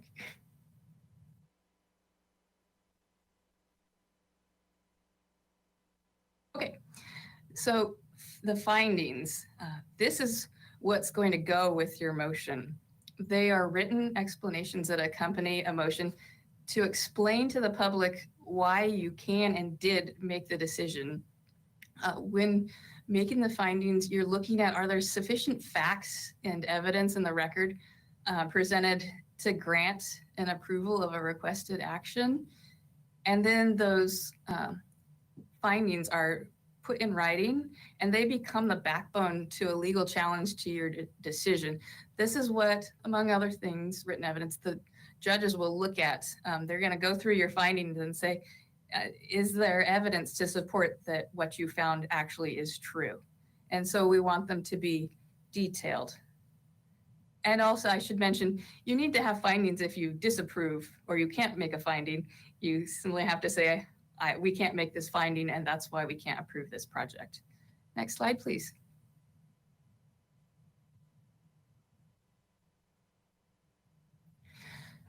So when do we need them? They are required for all quasi-judicial decisions. When they are required, the state statutes and city ordinance will dictate what the findings need to be in order to make your decision. Sometimes findings are required by statute for ordinances. An example of this is interim urgency ordinances, where the state requires that we provide findings that show why there's a health and safety risk when we are making immediate zone changes that aren't going through the normal process, planning commission and ordinance committee. The findings and ordinances are generally uncodified, and by that I mean that they exist within the ordinance, but you won't find them when you search a code section. They'll appear in a section preceding the actual law that's being crafted. They can also be included if even not when required. And I see them a lot when we have items of a lot of public interest or concern. And the findings provide a transparency tool so that the public understands why the decision makers made the decision that they did. It lays out all the steps and facts that made it to that one ordinance and code section that had so much angst or so much support. They're also good when we have HCD oversight, the Housing and Community Development from the state oversight, when we're making ordinance changes and they're wanting to see, are we complying with state law?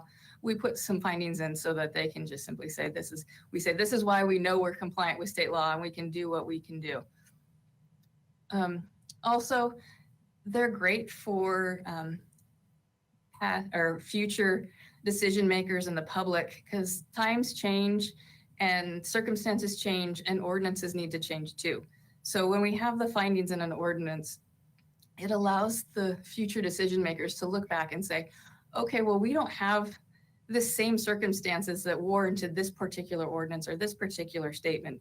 So it's time to change it. And then they put in findings that say, we recognize that this circumstance doesn't exist today, And so this is why we're changing the ordinance. And then so when the future decision makers have the same problem, they can look back and we can take the trail. And I often do when I'm trying, if there's interpretations in an ordinance that I may find aren't unclear, I'll go back to the original and I'll read all the findings so I can understand what was intended to get us where we were, so I can make statutory interpretations correctly. Okay, next slide.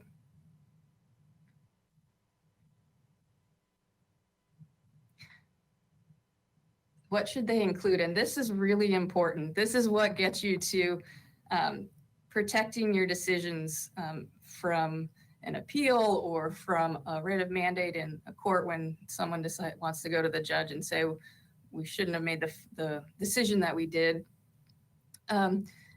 Findings that are required by statute should contain the word because, or some similar statement indicating how and why you made that decision or that finding. So for example, if a finding is this project compatible with the neighborhood? An insufficient finding would be, yes, this project is compatible with the neighborhood. An appropriate finding would be, yes, we find that this project is compatible with the neighborhood because it is consistent with the size, mass, bulk, and scale of its surrounding neighbors. And its architectural style is consistent with the surrounding neighborhoods. So that's, you want to have the because, and you want to have as many becauses as you can, because the more because you have, the safer your decision will be when it's reviewed by another, either body, city council, or eventually by a judge in the Superior Court. Now, we generally, our staff generally drafts findings for your review and that they recommend. We do that for efficiency's sake. A lot of the findings that need to be made are, is it compliant with the general plan? So staff, they go through and pull it out for you and say, yes, it's consistent in this way and this is why. I just wanted to make it clear, staff obviously has expertise and is very well-versed in our general plan elements. But you are not required to accept their findings. You can wholly disagree with the finding and decide not to make it, or you could tweak it and say, I can make this finding, but not for that reason, but I think I can make it for this reason, or I could make it for the reason you say, plus another reason. So I wanted to just express that you do have control. It's your decision ultimately at the end of the day. You're making the motions and your motion is then supported by your own findings. Next slide. Okay, so that concludes my presentation. I'm available for questions now or after public comment, whatever the chair desires. Thank you, Ms. Ostranger. That was excellent. I think I would like to ask Ms. Kokinda if there are any public commenters at this time before we begin interactions between the commissioners and Ms. Ostranger. Okay, I don't want to shortcut any commissioners with questions and discussion. Thank you, Chair Schwartz. Ellen Kokinda. So I'll just ask members of the public who are joining, if you'd like to make a public comment, to please raise your hand using the hand icon, and I will call on you and you will have 2 minutes to speak. And I do not see anyone who wishes to speak on this item. Okay, thank you very much. So let's go to commissioner comments, and Ms. Ostranger, to make this perhaps easy to follow, I don't know if easy is the right word. Do we want to take section by section, because there are a number of, if we look at your preliminary slide, you've covered quite a lot of ground for us today, and I'm greatly appreciative of that. What would make it easy for you as sort of our instructor today in querying you?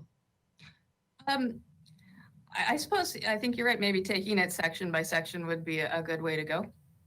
Okay, let's do that. So Mr. Bolton, if we could go back to that initial slide that Ms. Ostranger put up, that has the sections for the training today. So let's start with the Brown Act. transparency in serial meetings. And just please feel free to turn on your webcams when you're ready to ask questions, and we'll start with the Brown Act. I think I saw Vice Chair Wiscombe up. I don't know if she had any questions on the Brown Act. I'm going to wait a minute. Commissioner Madam Chair, Lodge, please. Yes, Commissioner Wiscombe. My question's later on. Thank you. Okay. Commissioner Lodge, please. Excuse me. This is a general comment on the Brown Act itself. I was really surprised to see that it was adopted in 1953. When I first became involved in civic affairs in the mid-70s, not mid-70s, but early 70s, the city council was famous for meeting for lunch at El Paseo, where the council had a charge account, and settling everything there. Obviously, a big violation. The famous 3 martini lunch. That was gone by the time I was on the council, in 75. A policy that I adopted, this is later about ex parte, so I'll wait on that part. Thank you. Well, that was an interesting bit of history, Commissioner Lodge. Thank you. I know we can always look to you to take us back at kind of a snapshot in time as to practices. Any other commissioners' questions? This is really important. I'm going to pause. Of course, today is not the only day. We have, fortunately, Ms. Ostringer available to us as our dedicated counsel. So as issues arise, I'm sure you would agree, Ms. Ostringer, this is very much kind of a fluid, interactive relationship with you. And I'm sure you would welcome any inquiries from commissioners as they anticipate potential Brown Act issues coming up. Yes, Chair Schwartz, as I said, this was not intended to be a deep dive in the Brown Act or even really a deep dive in serial meetings. There's a lot of subtleties with serial meetings. I just wanted to put it in the back of your head to kind of think about it every time you have a commission, but I'm always available if there's questions about communicating with other commissioners and staff. So yes. I have a general question for you, Ms. Ostringer. You mentioned that you're going to be updating the Planning Commission, not you, but staff overall, updating the Planning Commission guidelines and also introducing new practices and protocols based on what's taking place at council. Do you have a timeline in mind for us to begin that implementation? I had actually planned on implementing it last month, but then the AUD kind of became a hot button item, and so I couldn't work on it. So as soon as the dust settles a little bit with that, I plan on doing it. I don't see it as being a very long work process, because council has a very nice set of guidelines. Obviously, you as planning commissioners have take on different items, so we'll have to address those and bring it forward to you for consideration. But it shouldn't take, once we get started, and if I don't have any distractions, it would only take me 30 days to do. That's excellent. And then I just want to ask you another sort of overarching question, and I have posed some of these questions to you one-on-one in emails prior. I watch, as you know, quite a few county hearings of various levels of decision making, and I've observed from time to time some minor differences, and then again, some major differences in how they conduct their public hearings. Not so much Board of Supervisors, but the County Planning Commission and the Montecito Planning Commission. Is there an interest or an effort by our city staff to look at calibrating with or comparing our practices with the counties? Perhaps there's an interest in alignment where it makes sense, or we feel that our values are similar. Do you have any thoughts for me on that? Well, I appreciate the insight. Certainly we can look at other ones to see if there's ways that we can. There may be times when we disagree that the process that they're using would either work for us or would be appropriate. And also I wanted to state, when I said that I would get this done in 30 days. I don't want to discount staff because they'll be working with me and getting this done. But I'll probably take the first stab at it and then hand it off to our talented staff to let me know where I went wrong. Okay, very good. I'll turn it over to Commissioner Escovedo for questions on the Brown Act section. Thank you, Madam Chair. And thank you, Ms. Ostrander, for this presentation. I know I've made a few of these mistakes making motions, and so this is very insightful. I had a question that occurred to me. So we talked about how decision makers can be that hub and in that wagon wheel, and then we talked about how staff could a member of the community also play that role of the hub? Let's say they're meeting with not necessarily commissioners, but council members and multiple council members and relaying the opinions of those council members that were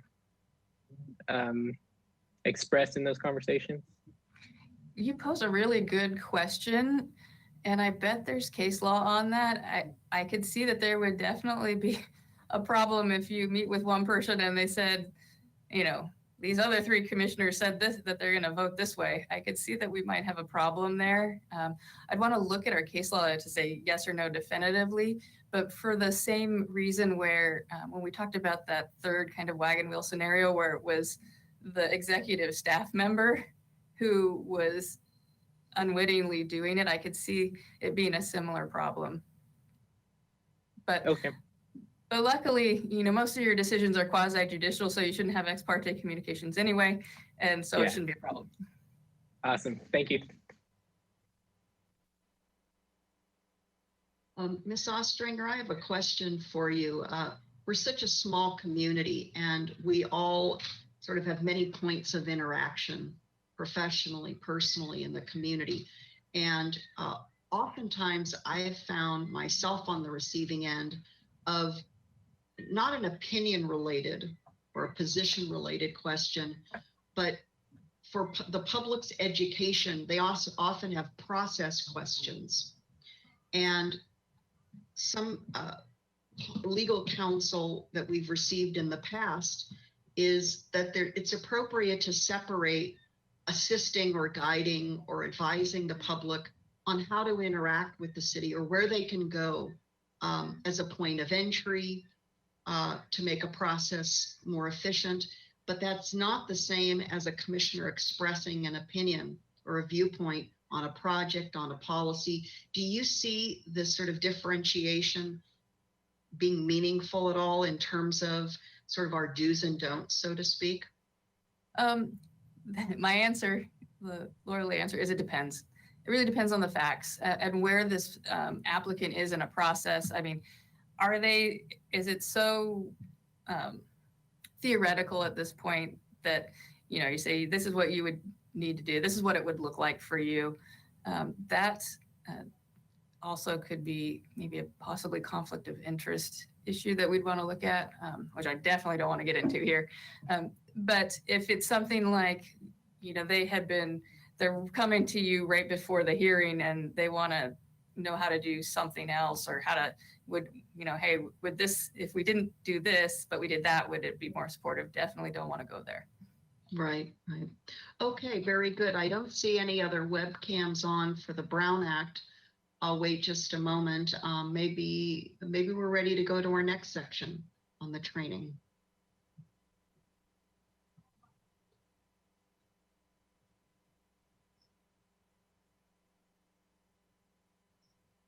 Commissioners, would you like to engage with Ms. Ostrander on what they are, when to avoid them, what else we want to know? Before we go to Commissioner Lodge, I'll just express Commissioner Lodge and I have served together in our overlapping tenure, for me since January 2010. And I've inquired about ex parte communications from our prior assistant city attorney. And as you know, Ms. Ostrander, this has not been a consistent practice. We've not been advised to consistently practice this. So this will be new for our commission. And therefore we've not been trained in it nor closely following any particular practice. So this is helpful, and I think we're all going to need to be grounded in a new way forward that the city attorney's office would like us to adhere to. So Commissioner Lodge, questions on this item? Well, again, I've been around for so long, a comment. And years ago, I adopted the policy of simply not having ex parte communications. I would tell people I want to hear the same thing at the same time as the rest of the council members or planning commissioners, whatever. And that has worked very well. And it makes life a lot easier for you if you have that policy. People don't try to bear down on you, and you have people setting up appointments with all the commissioners and so on. And one reason that I say that to people who do want to talk and have an ex parte exchange is that often applicants will tell people, the decision maker, what they think they want to hear, depending on who they're talking to. And so you get the same message to everybody if you don't participate in that kind of a conversation. Thank you. Thank you. While we're waiting for any other commissioners to come online, Ms. Ostringer, I have two questions for you on this topic. And Mr. Bolton, I don't know if there's a more detailed slide you could scroll to, which I think is the one after this. My first question is, and I posed this to you by email some weeks ago, I observed in a county planning commission hearing that those commissioners either on their own or were advised to consider county staff members as ex parte communication participants, and that was very surprising to me.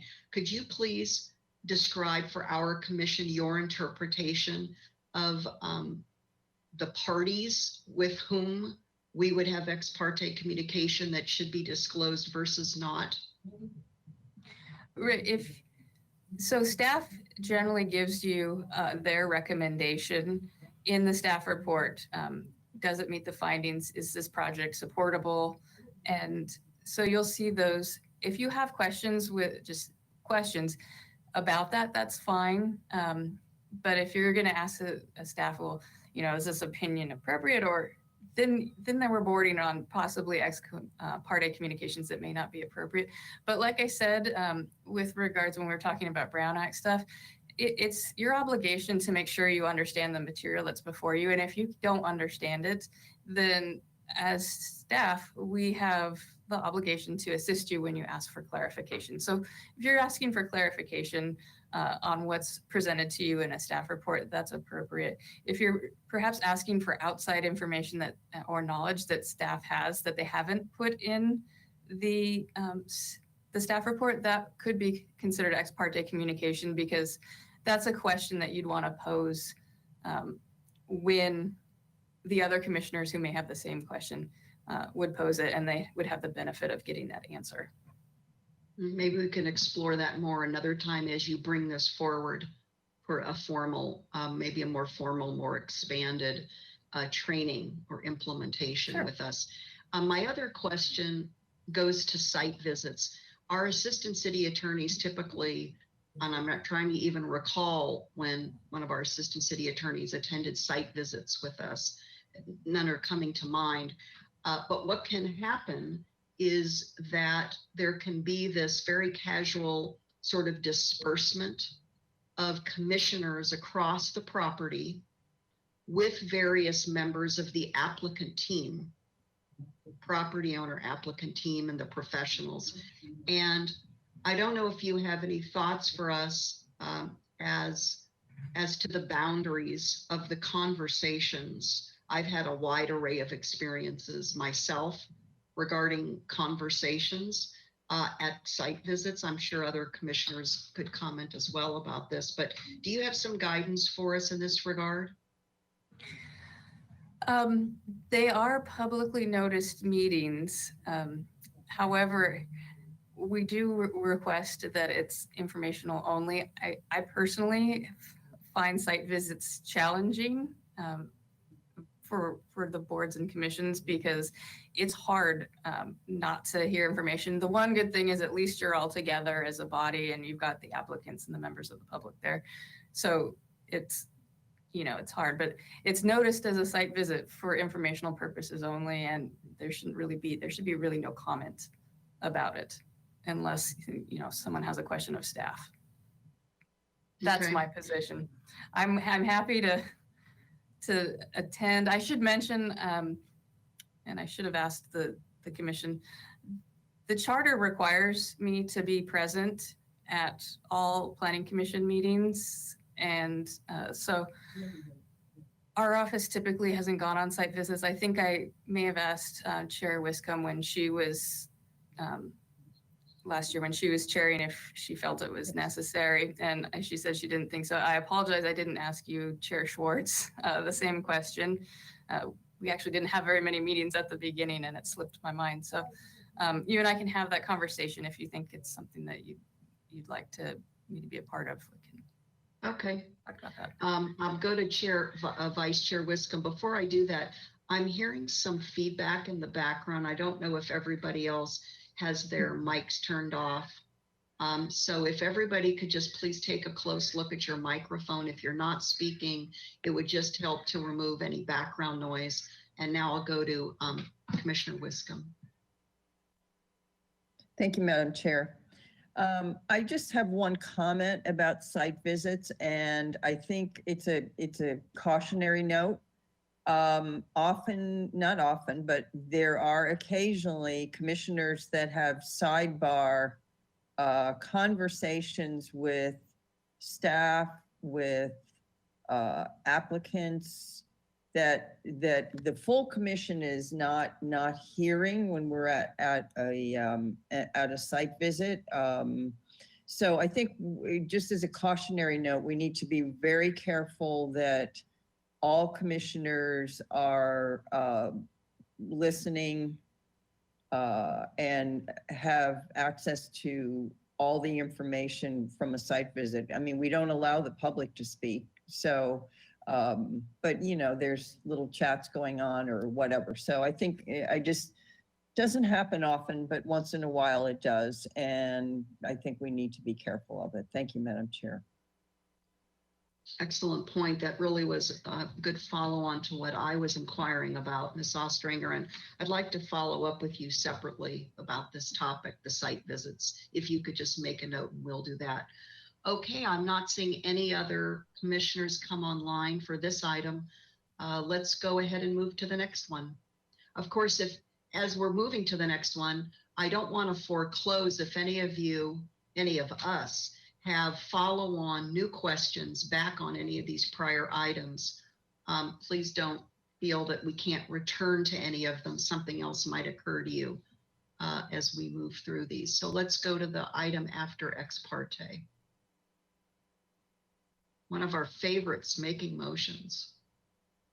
Okay, don't turn your webcams on all at once. I know you're eager. Okay, now back to Commissioner Wiscombe. After the April 16th meeting minutes, I guess this is where I should be asking my questions. I was curious, and I wondered, Ms. Ostringer, if you can expand on this. You said land use motions require 2/3 supermajority. Is that correct? Did I hear that correctly? Because first of all, I'm wondering, okay, where does a coastal development permit fit into that? And we make that decision. It's appealable to council, but it's our decision to make unless it gets appealed. So I'm just curious. You talked about simple motions, land use, and then motion to call the question. So can you just expand on that for me, please? Yeah, Chair Schwartz and Vice Chair Wiscombe. That was a general overbroad statement. It's when it's required by statute, and I was just inferring that generally when you're seeing these 2/3 supermajority votes are required, you'll see it like with general plan changes or zoning changes. That's what I meant. I apologize that it seemed overbroad because not all land use. What I do, and I'm tasked to do, is look at the statute to see if it requires a supermajority vote. So And like I is said, it, most are just a majority. is a map change, a subdivision map change require, you know, where, or I think we had one where we actually added parcels to our map. That was, I think, last year. Yeah, no, Chair Schwartz is, yeah, I can't remember the language we used, but so where would you put that, which involved a map change? I can't recall what it is. So what I would do is I'd go to the statute. The statute specifically will tell us when we need supermajority to pass a motion. Like, for example, the urgency ordinance that was passed with regards to accessory dwelling units just recently, that urgency ordinance required the 2/3 vote, and that's stated in the ordinance. Okay, thank you for that.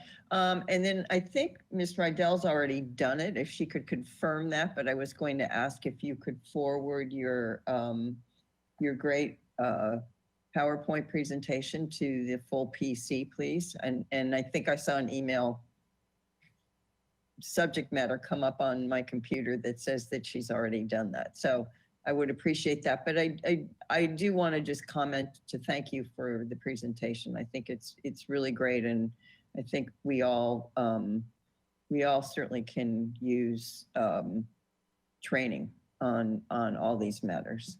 Thank you. Thank you. Clearly, I did too, since I'll let you do some things that I didn't realize we probably shouldn't have been doing. Other commissioners, I know you have pent up questions on the making of motions, especially. I want to go to June 4th because such a robust, complex hearing for us, and combining straw poll votes with formal votes on very complex issues of AUD amendments was really, I think, really tasked us with summoning our best skills that we had at the time on this. Commissioner Lodge, making motions. I'm sorry, I just wanted to make a comment on the previous one on the supermajorities.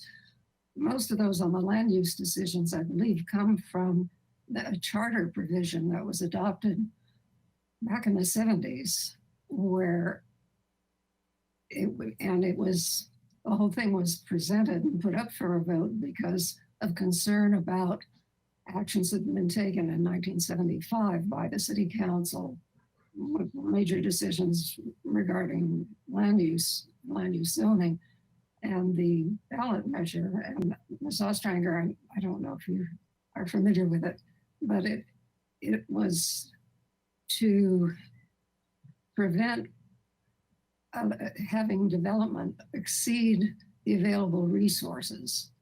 And so it was, and being considered a very, and especially serious consideration for the community. That was why it was made a supermajority.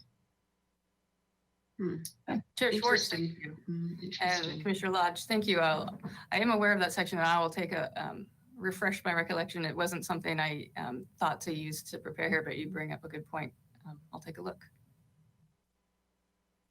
Mr. Bolton, could you go to the more detailed slide in this section? As Commissioner Escovedo is coming online, I did want to ask Ms. Ostranger something. Let's see. No, the simple versus super majority voting by category, by type of vote. That's on a different slide. There we go. Ms. Ostranger, in general, do these come from, does it come from state law or elsewhere? Commissioner Lodge mentioned the city charter, but I was wondering, we also sort of report to a higher being in this regard in following these motion making and the vote determinations.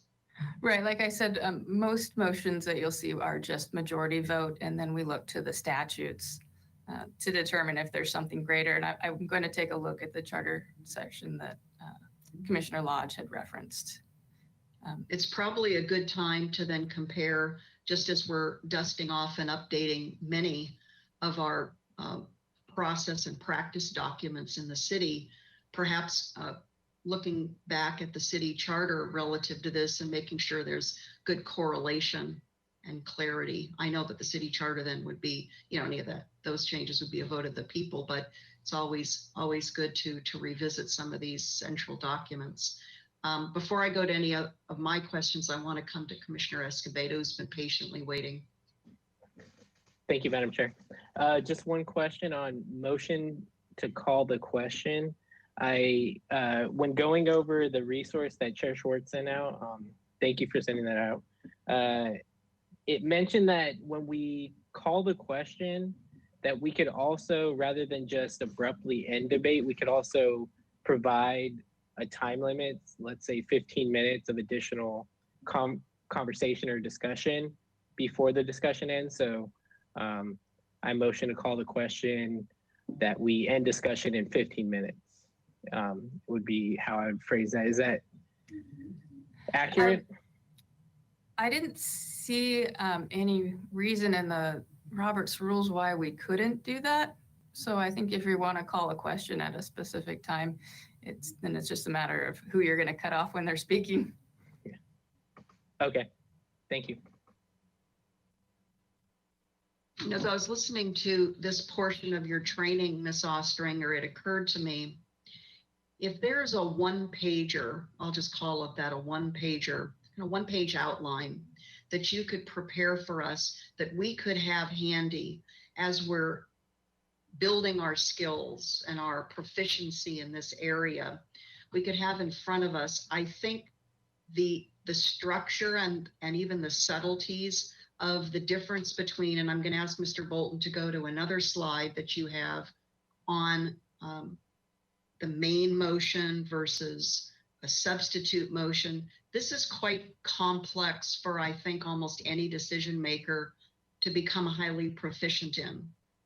For all of us who watch a lot of government hearings, you can see the expansive range of skill among decision makers in being able to navigate and utilize these various motion making protocols. Can you, I think this is the slide, yeah, friendly motion to amend. Is there either a hypothetical example you could give us, but that directly connects to something that we do either on policy or a fictitious project that could paint the picture very clearly of a first motion, an original motion versus a substitute? And then there's, I know, another motion kind of in between. I guess that'd be a friendly motion to amend.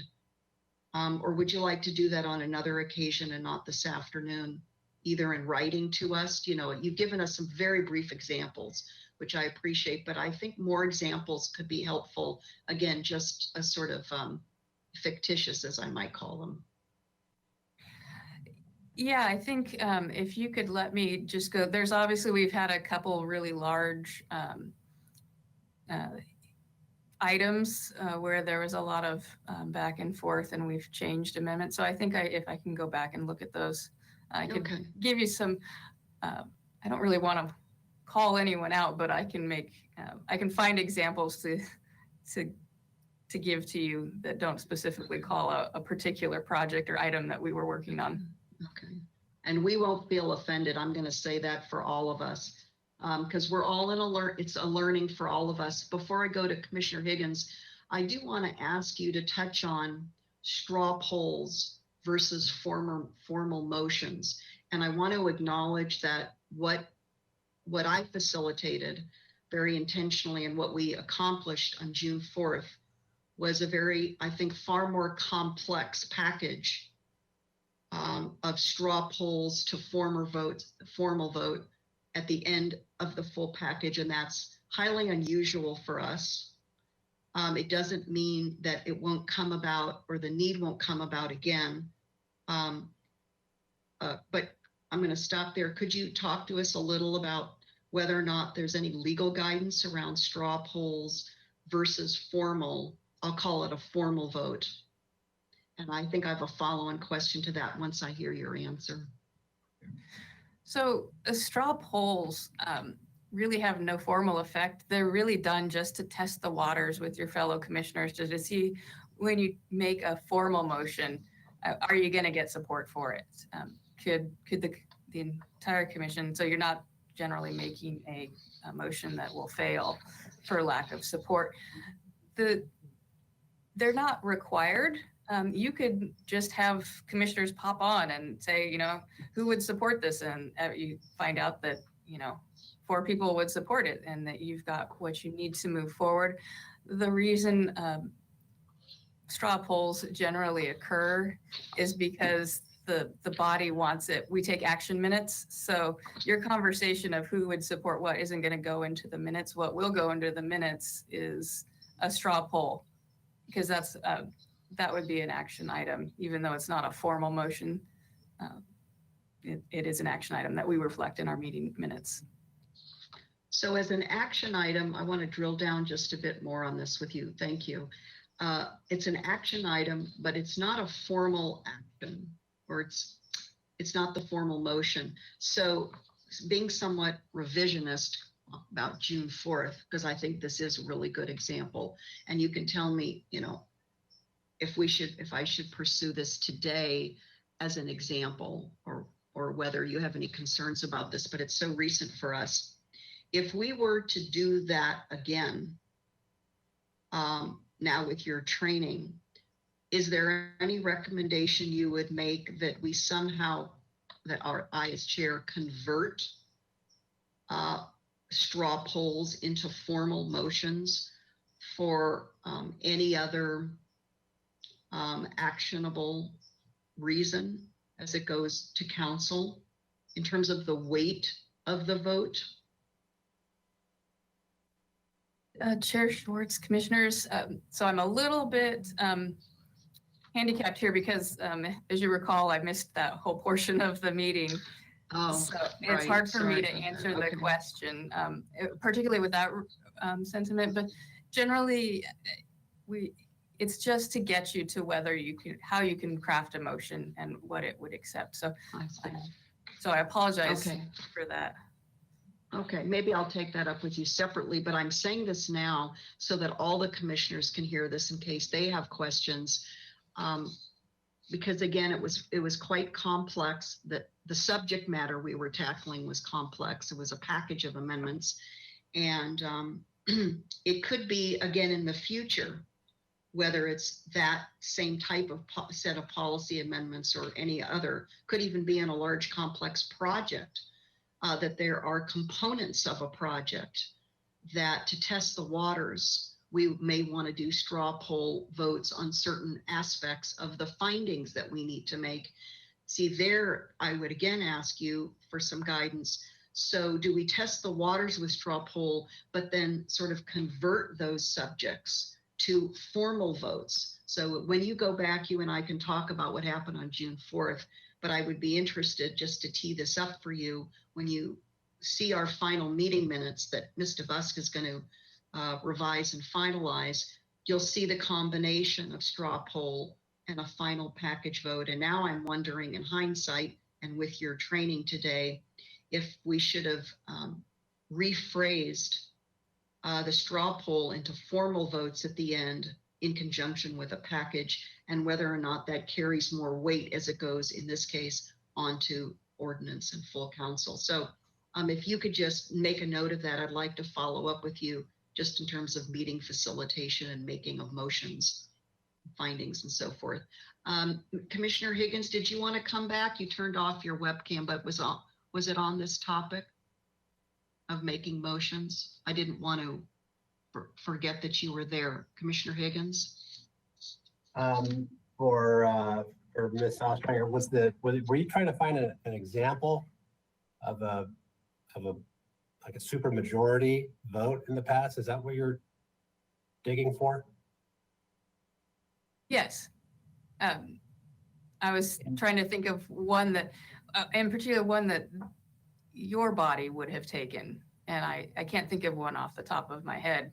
What came to my mind was the interim or urgency ordinance, because it was recent with regards to the action council took with the ADUs.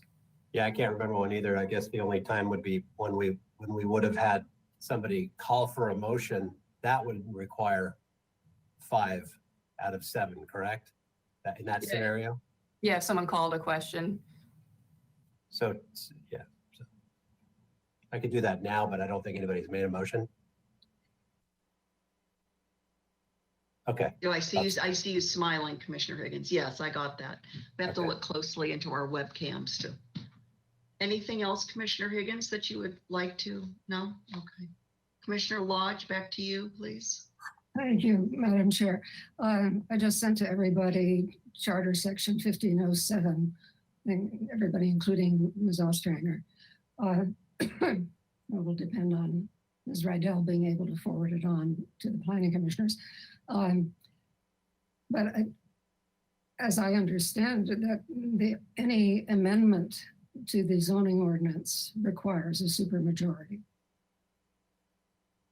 Isn't that correct? Yeah, that's my understanding. But the distinction with just for your body is you're making recommendations to the council, who is the ultimate decision maker. So your recommendations only require majority, simple majority. Okay, thank you for explaining. Any other questions for Ms. Ostringer on this section? If not, I think we're ready to go to the next component of the training. Mr. Bolton, if you would put that up on the screen for us.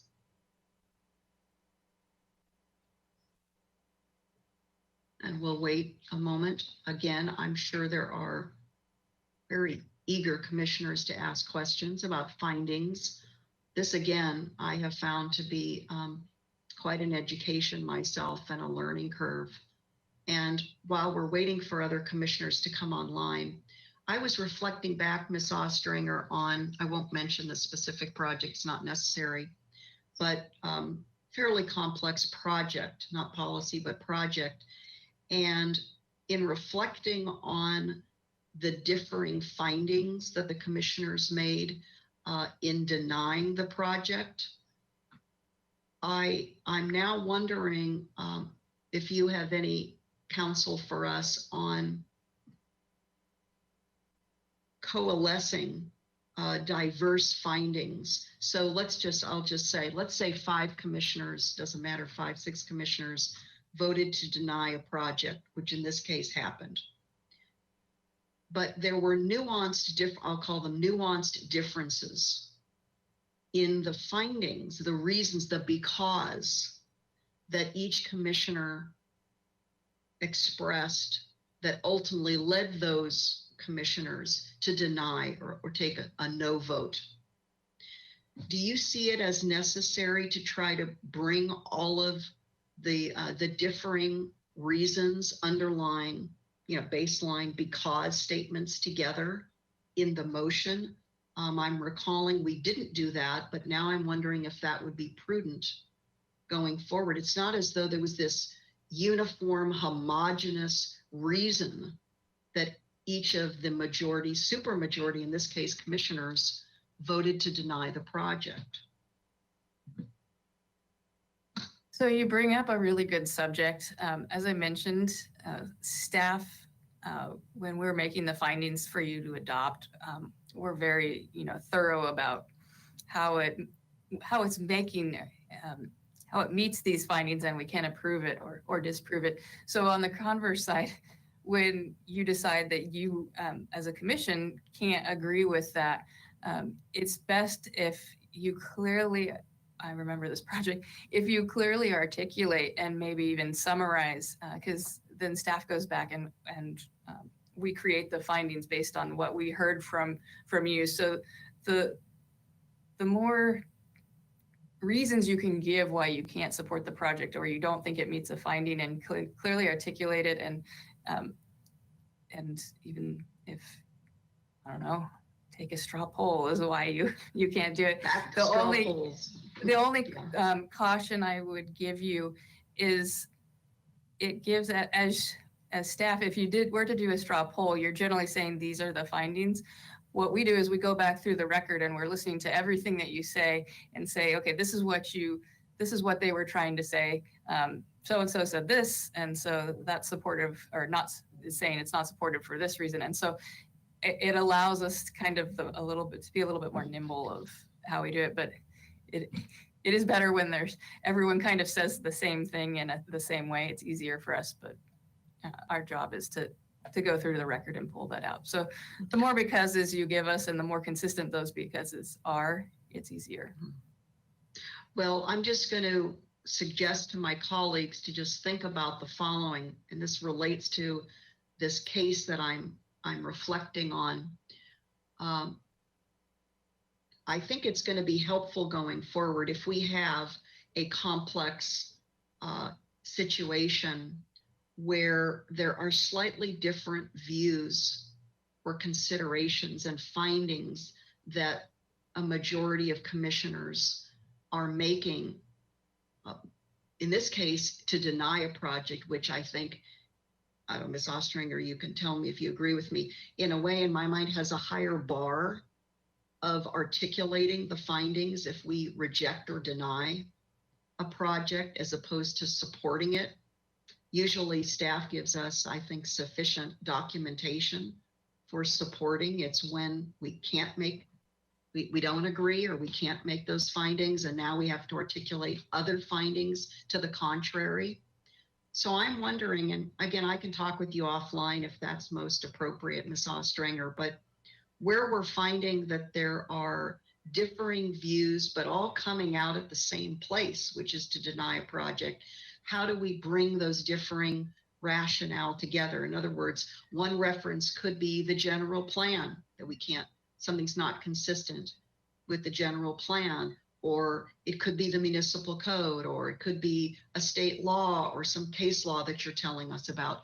But when we cobble all of this together and we're coming at it from these different ways, and this did occur back on this project I'm recalling, in the end, we all just sort of simply voted, very simplistically in a way, voted without keenly identifying and asking staff to enumerate the different specific findings being made by commissioner that together sort of as a package would be the basis for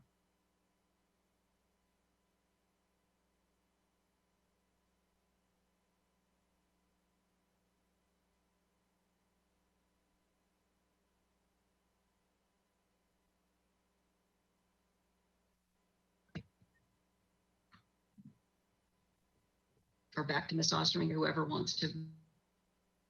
So part of my interruption, it appeared to me that Chair Schwartz, that your computer froze up for just a minute.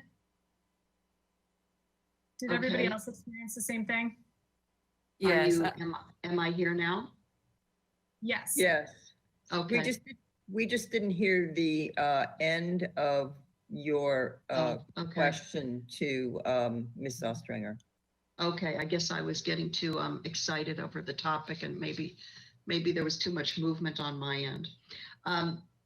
So Ms. Ostringer, just to try to kind of bring to a wrap where I was going with my thoughts, if either aside, but separately with you in a separate communication or some other forum, I would like to get feedback from staff or guidance from staff, especially you, as to whether or not it would be helpful in building the administrative record, which is what we're talking about, specifically on projects where we find ourselves, I say ourselves, let's say a majority of commissioners, all moving in a direction. In this case, my example would be to deny a project, but we're coming at it from somewhat differing vantage points or perspectives in defining the because, as you put it on that slide. Can't make the findings because. So one commissioner may reference, so there may be very different policy documents being referenced, even case law, what have you, fill in the blank, as to the reason why a particular commissioner cannot make the findings to support a project. But in the end, it turns out we're all going, we, the majority, will be saying no or denying the project, but it's not a homogeneous basis or, you know, unanimous basis in answering that question because. So if not today, I would like your opinion on how to appropriately build that administrative record. Maybe it is through straw polls initially, but then trying to fashion the straw polls into a formal vote. Anyway, I don't want to overcomplicate it, but as I think back to this specific project, I'm just wondering if going forward, there's an improved way of articulating our findings and building the administrative record that makes it a stronger record, should it be challenged to the point you've made in the training to us.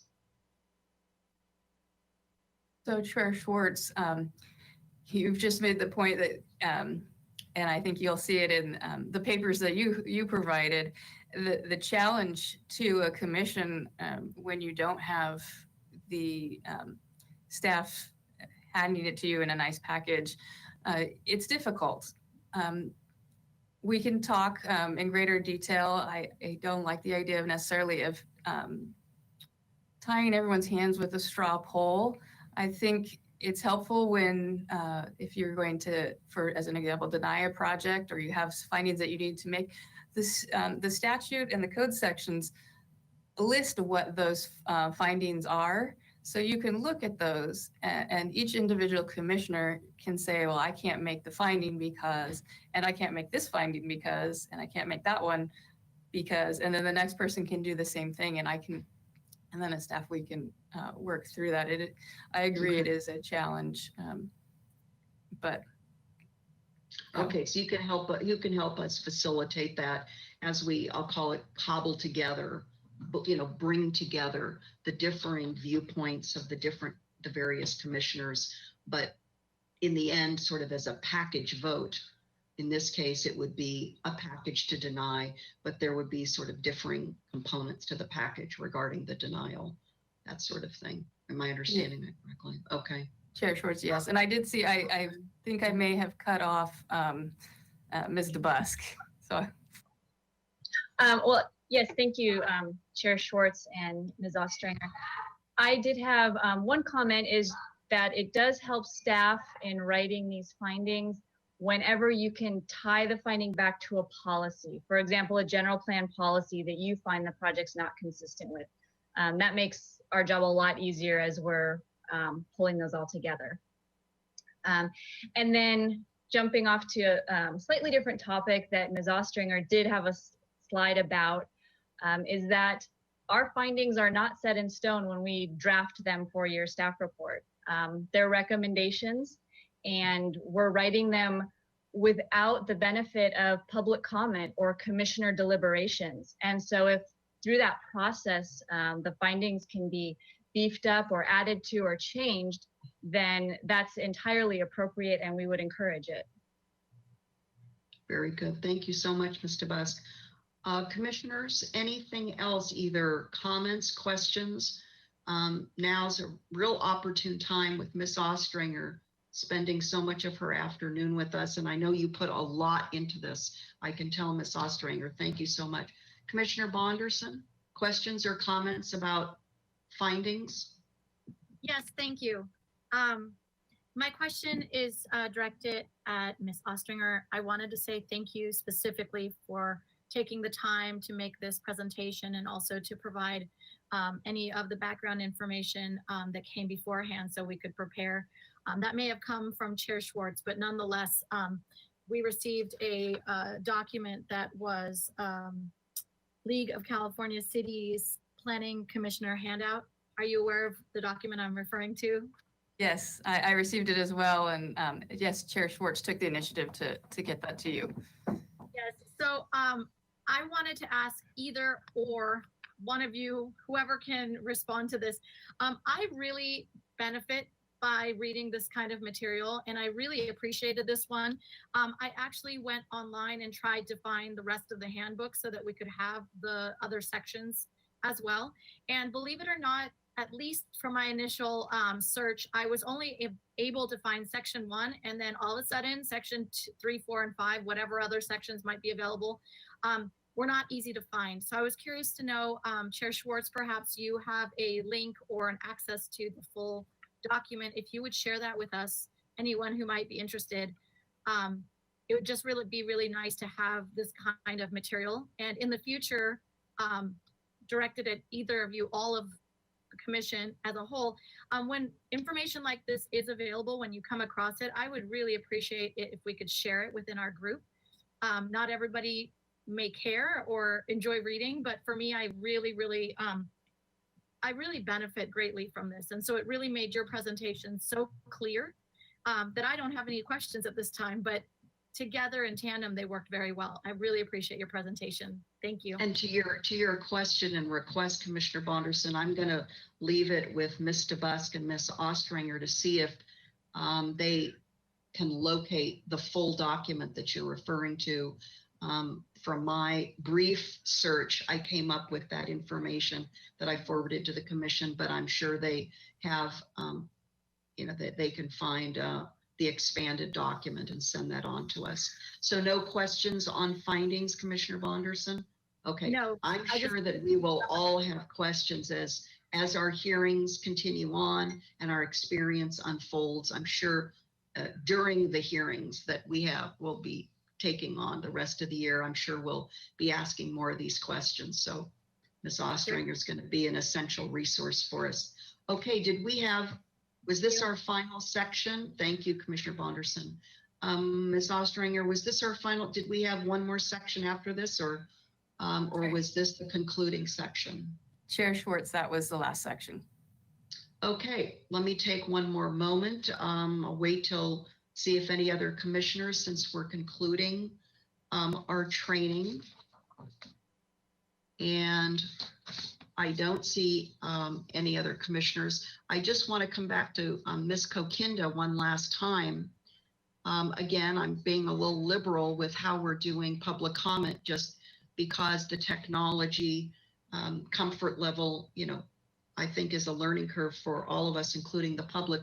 Do we have any members of the public who wanted to speak to us on this item now that we've had the training and interacted with Ms. Ostringer and staff? Thank you, Chair Schwartz. I still don't see any hands raised on the item, so. Okay, all right, very good. All right, very good. So thank you, Ms. Ostringer, so much.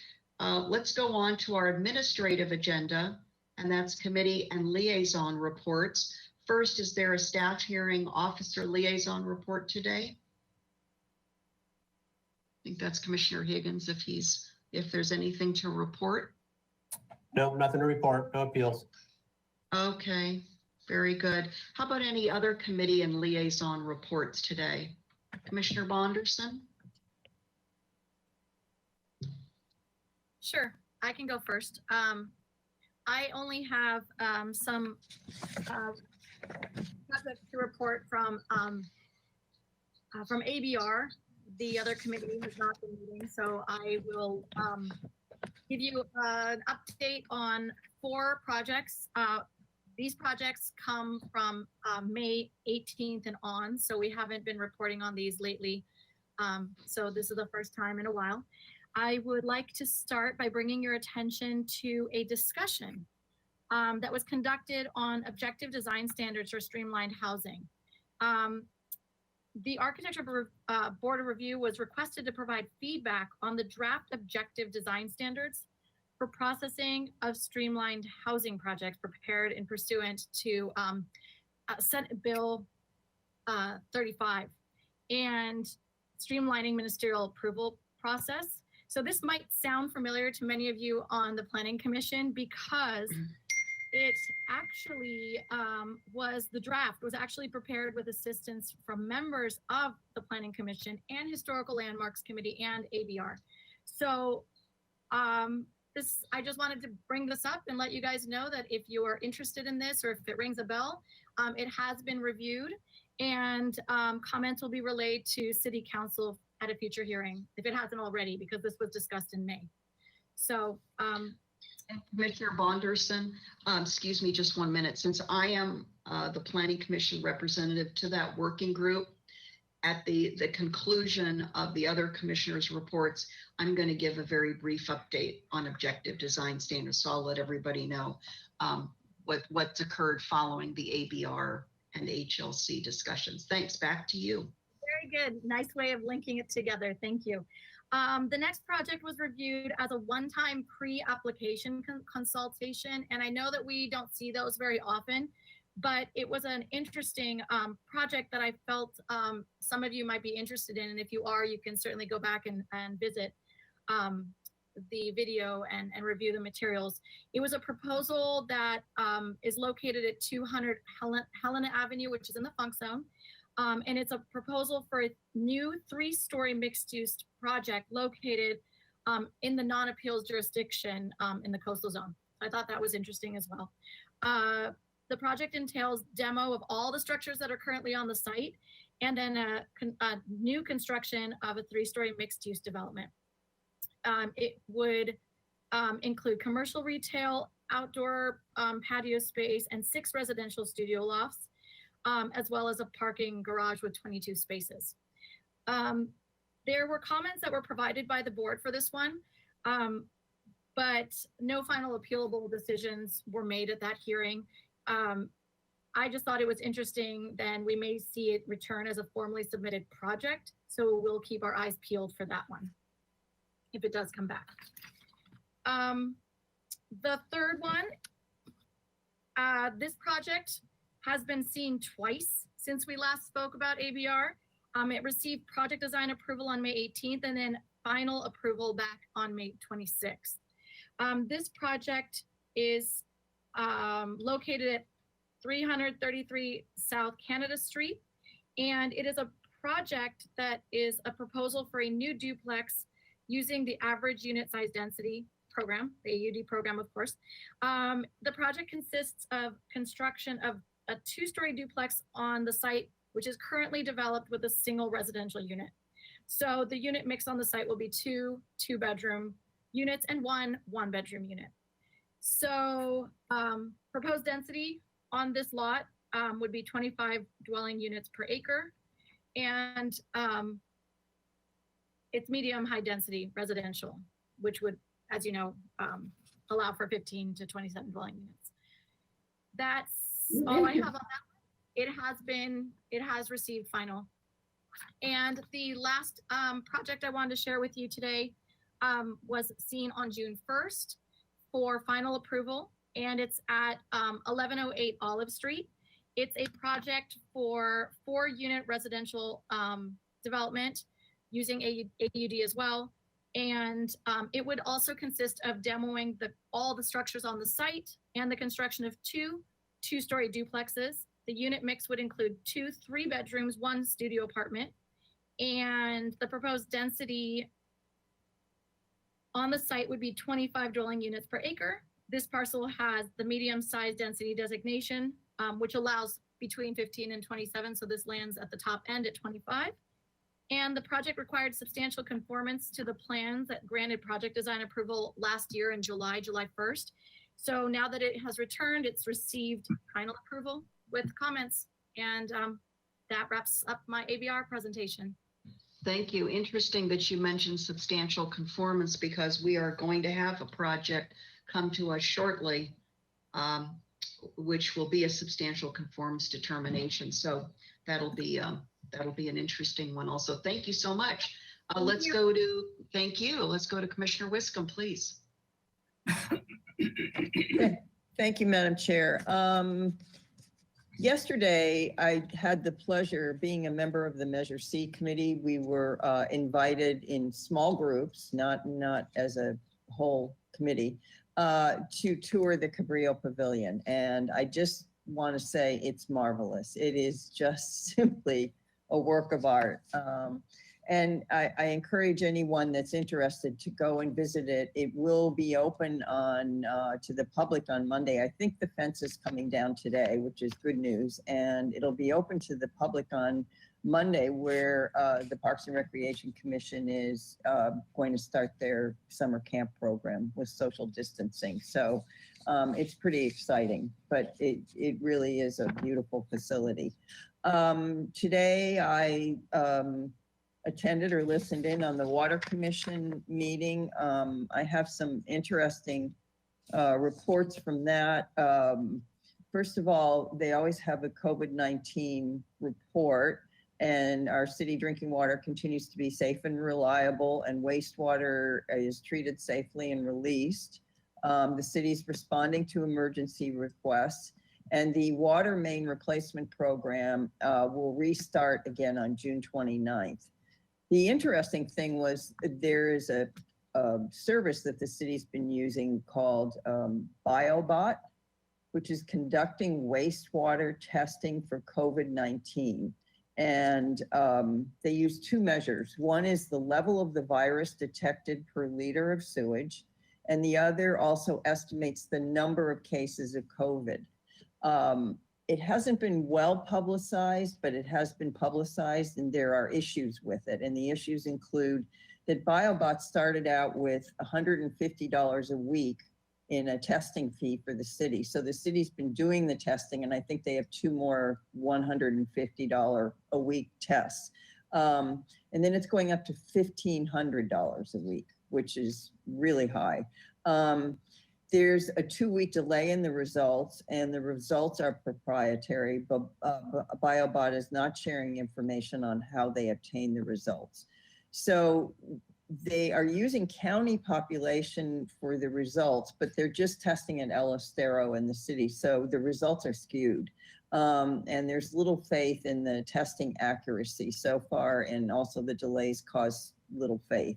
So some interesting statistics have come out of this. The results of the March 24th testing, there was no detection of COVID. The results of the June 1st testing, and I'm skipping around, I'm missing weeks here. I know we need to give you all of them. 42,728 units of COVID detected per liter, with 1,100 cases estimated in the population. Then we did the phase 2 reopening on June 5th, and the results as of June 8th jumped to 702,337 detected per liter, with an estimated 17,400 cases in the population. So the representation basically said the results are alarming, but due to costs and delays and proprietary results, the city's going to discontinue the program. There was no interest in the county partnering with the city in the program. And the city is going to work with UCSB for testing from now on. So I thought that was pretty interesting. Also at the commission meeting, the sewer lateral inspection program, the SLIP program, we got an update on that, and there's a lot of changes to the program to make it more user-friendly. I don't know if any of you have gotten notices that to have your sewer laterals inspected, but it's been a difficult process. So they've relaxed the time for a video inspection on your private property from 45 days to 6 months. And they've offered 2 new options, one of a city contractor, which will be much cheaper, and then another one, if they replace the main line, you can have an insert put in that is also in an even more economical solution. So they're really working on the SLIP program and changing it to more of an educational program. So in a couple of the triggers for you getting a notification that you have to have your sewer lateral inspected, videoed, is our remodels, including ADUs, and obviously any spills that have occurred on site. So that was interesting. And then the third and final thing I want to report on there is the Montecito Water District water supply agreement, which was presented to the Water Commission. So this agreement reduces operating risks to the city, since Montecito Water District will share the risks. We're talking about desal, sharing desal. It supports regional supply management. And the desal plant was always intended to provide regional water. So this agreement actually enforces that. And the highlights of the agreement, it's a 50-year agreement. We're agreeing to 1,430 acre feet to the Montecito Water District annually. And the cost of the water is desal, but the city is able to use any source. Any uncontrollable events, the city is excused from the contract. Relief will be tied to plant upgrades if we need to add more acre feet. And deliveries are excused if city's health and safety needs are compromised in our water supply. And also relief is given during severe droughts. So the risk management is proportionately shared for operations, capital, changes in regulations, and climate change. So it looks like a really good agreement for the city. The water will be pumped up to the Cater treatment plant, and it can go anywhere on the South Coast from there, which I thought was interesting. And then finally, I just wanted to remind anyone that's interested, there is a De La Guerra Plaza Revitalization Subcommittee meeting tomorrow morning at 8:30, where the designers will present a preliminary concept plan for input from the committee and the community. And that's all I have. Thank you. Excellent. Wow, that was very comprehensive. So much going on in the water world, isn't there? Commissioner Lodge, updates for us, committee or liaison reports?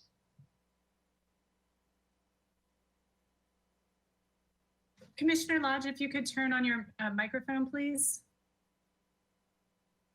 There you go. Thank you. The Historic Landmarks Commission has reviewed 2 projects that are infill projects downtown that are, I think, what the city's been looking for in terms of development and housing development downtown. First one is over the lot that was the parking lot for Staples. The property addresses are actually it's combining 3 parcels, 410 State, 27 East Gutierrez, and 409 Anacapa. And it is, excuse me while I,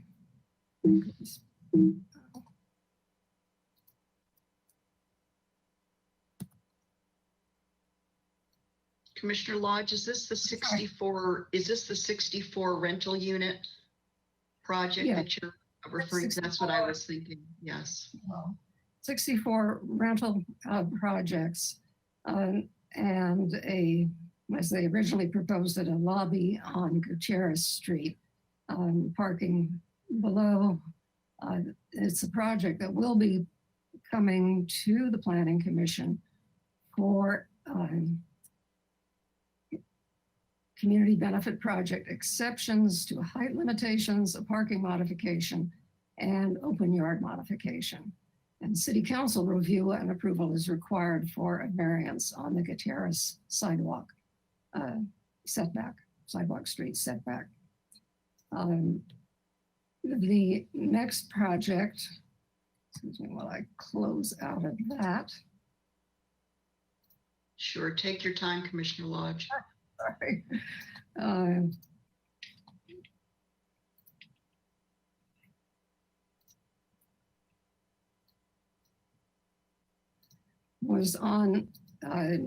Was reviewed on June 10th, and it's 710, 720 State Street, and is 1 parcel going toward the middle of the block. And then it is connected with the parcel that includes the press room, the bar on Ortega Street, which has on either side of it parking lots. And so again, this is partly an infill, partly a demolition and replacement. And that one,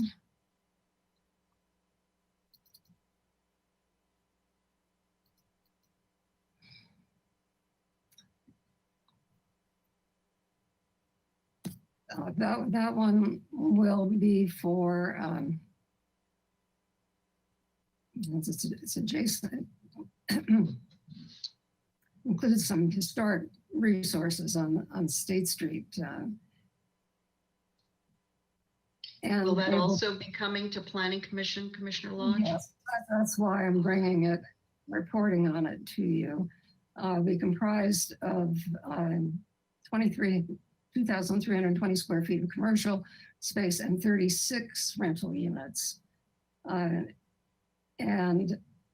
it will be coming to the Planning Commission for community benefit project exceptions to height limitations, a parking modification, an open yard modification, and a lot area modification for additional density.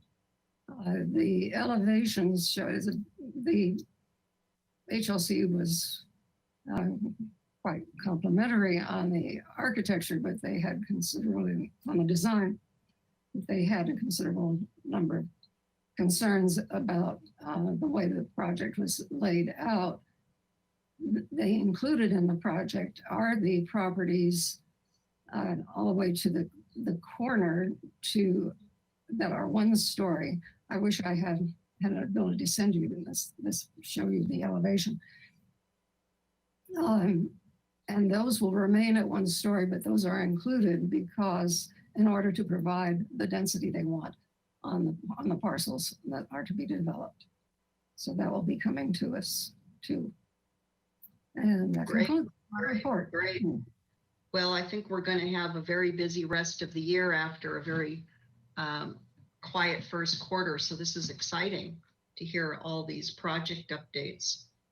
Anything else, Commissioner Lodge, from any of your other liaison roles?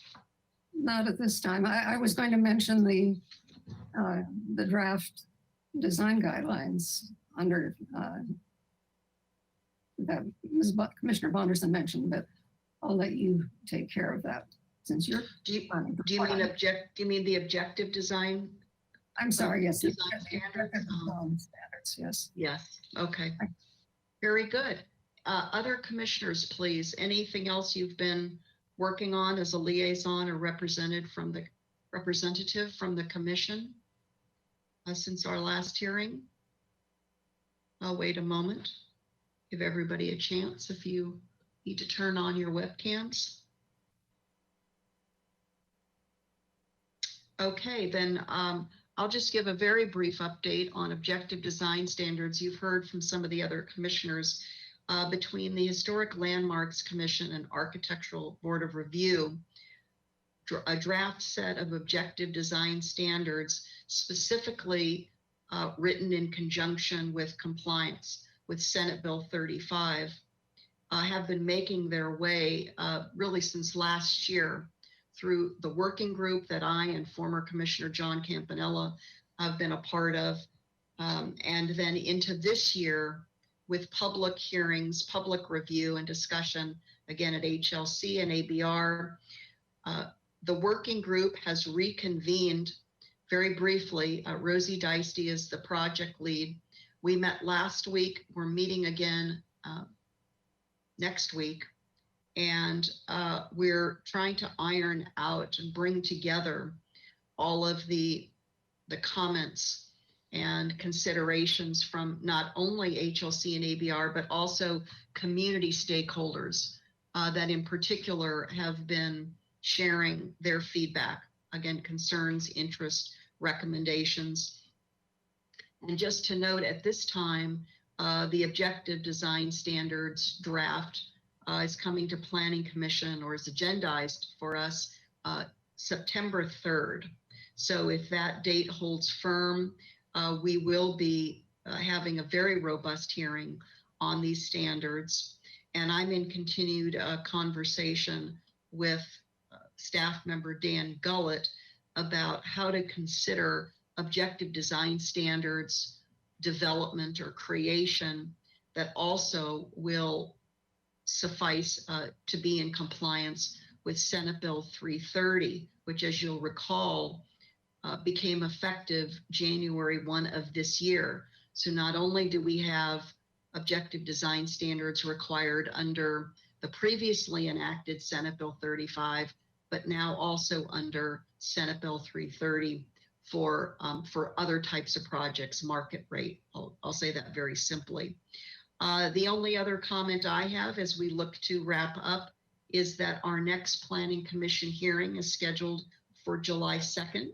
Yes, that is the day just before the observation of Independence Day for those who are celebrating it. So we will meet again soon. And I'm just going to ask staff, Mr. Busk or any other staff member, if there's anything else you would like to come online to share or to announce before I adjourn our hearing today.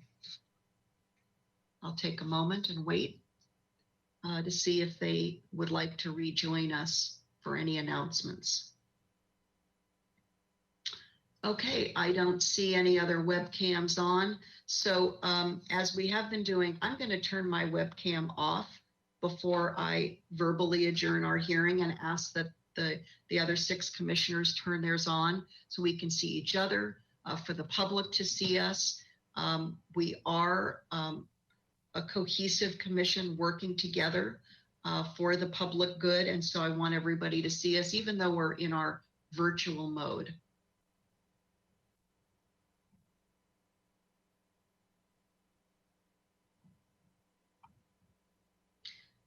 We see your name, Commissioner Reed. We just don't see you yet.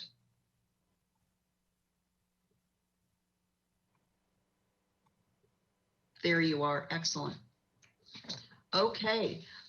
So this is our 2020 commission. Again, so proud, so honored to be a part of this august land use decision-making body for the city, representing the public. And thanks to one and all, thanks to staff, especially Ms. Ostringer, for an excellent training. We've been wanting this training to come forward for some time, but due to a variety of other commitments she has had, and then with COVID-19 and needing to prepare in other ways, and during the budget cycle, it's now come forward. Thanks so much. So with that, our meeting is adjourned. Thanks to all of the commissioners, and we will see one another very soon. Thank you so much. This meeting is adjourned. Bye, everyone.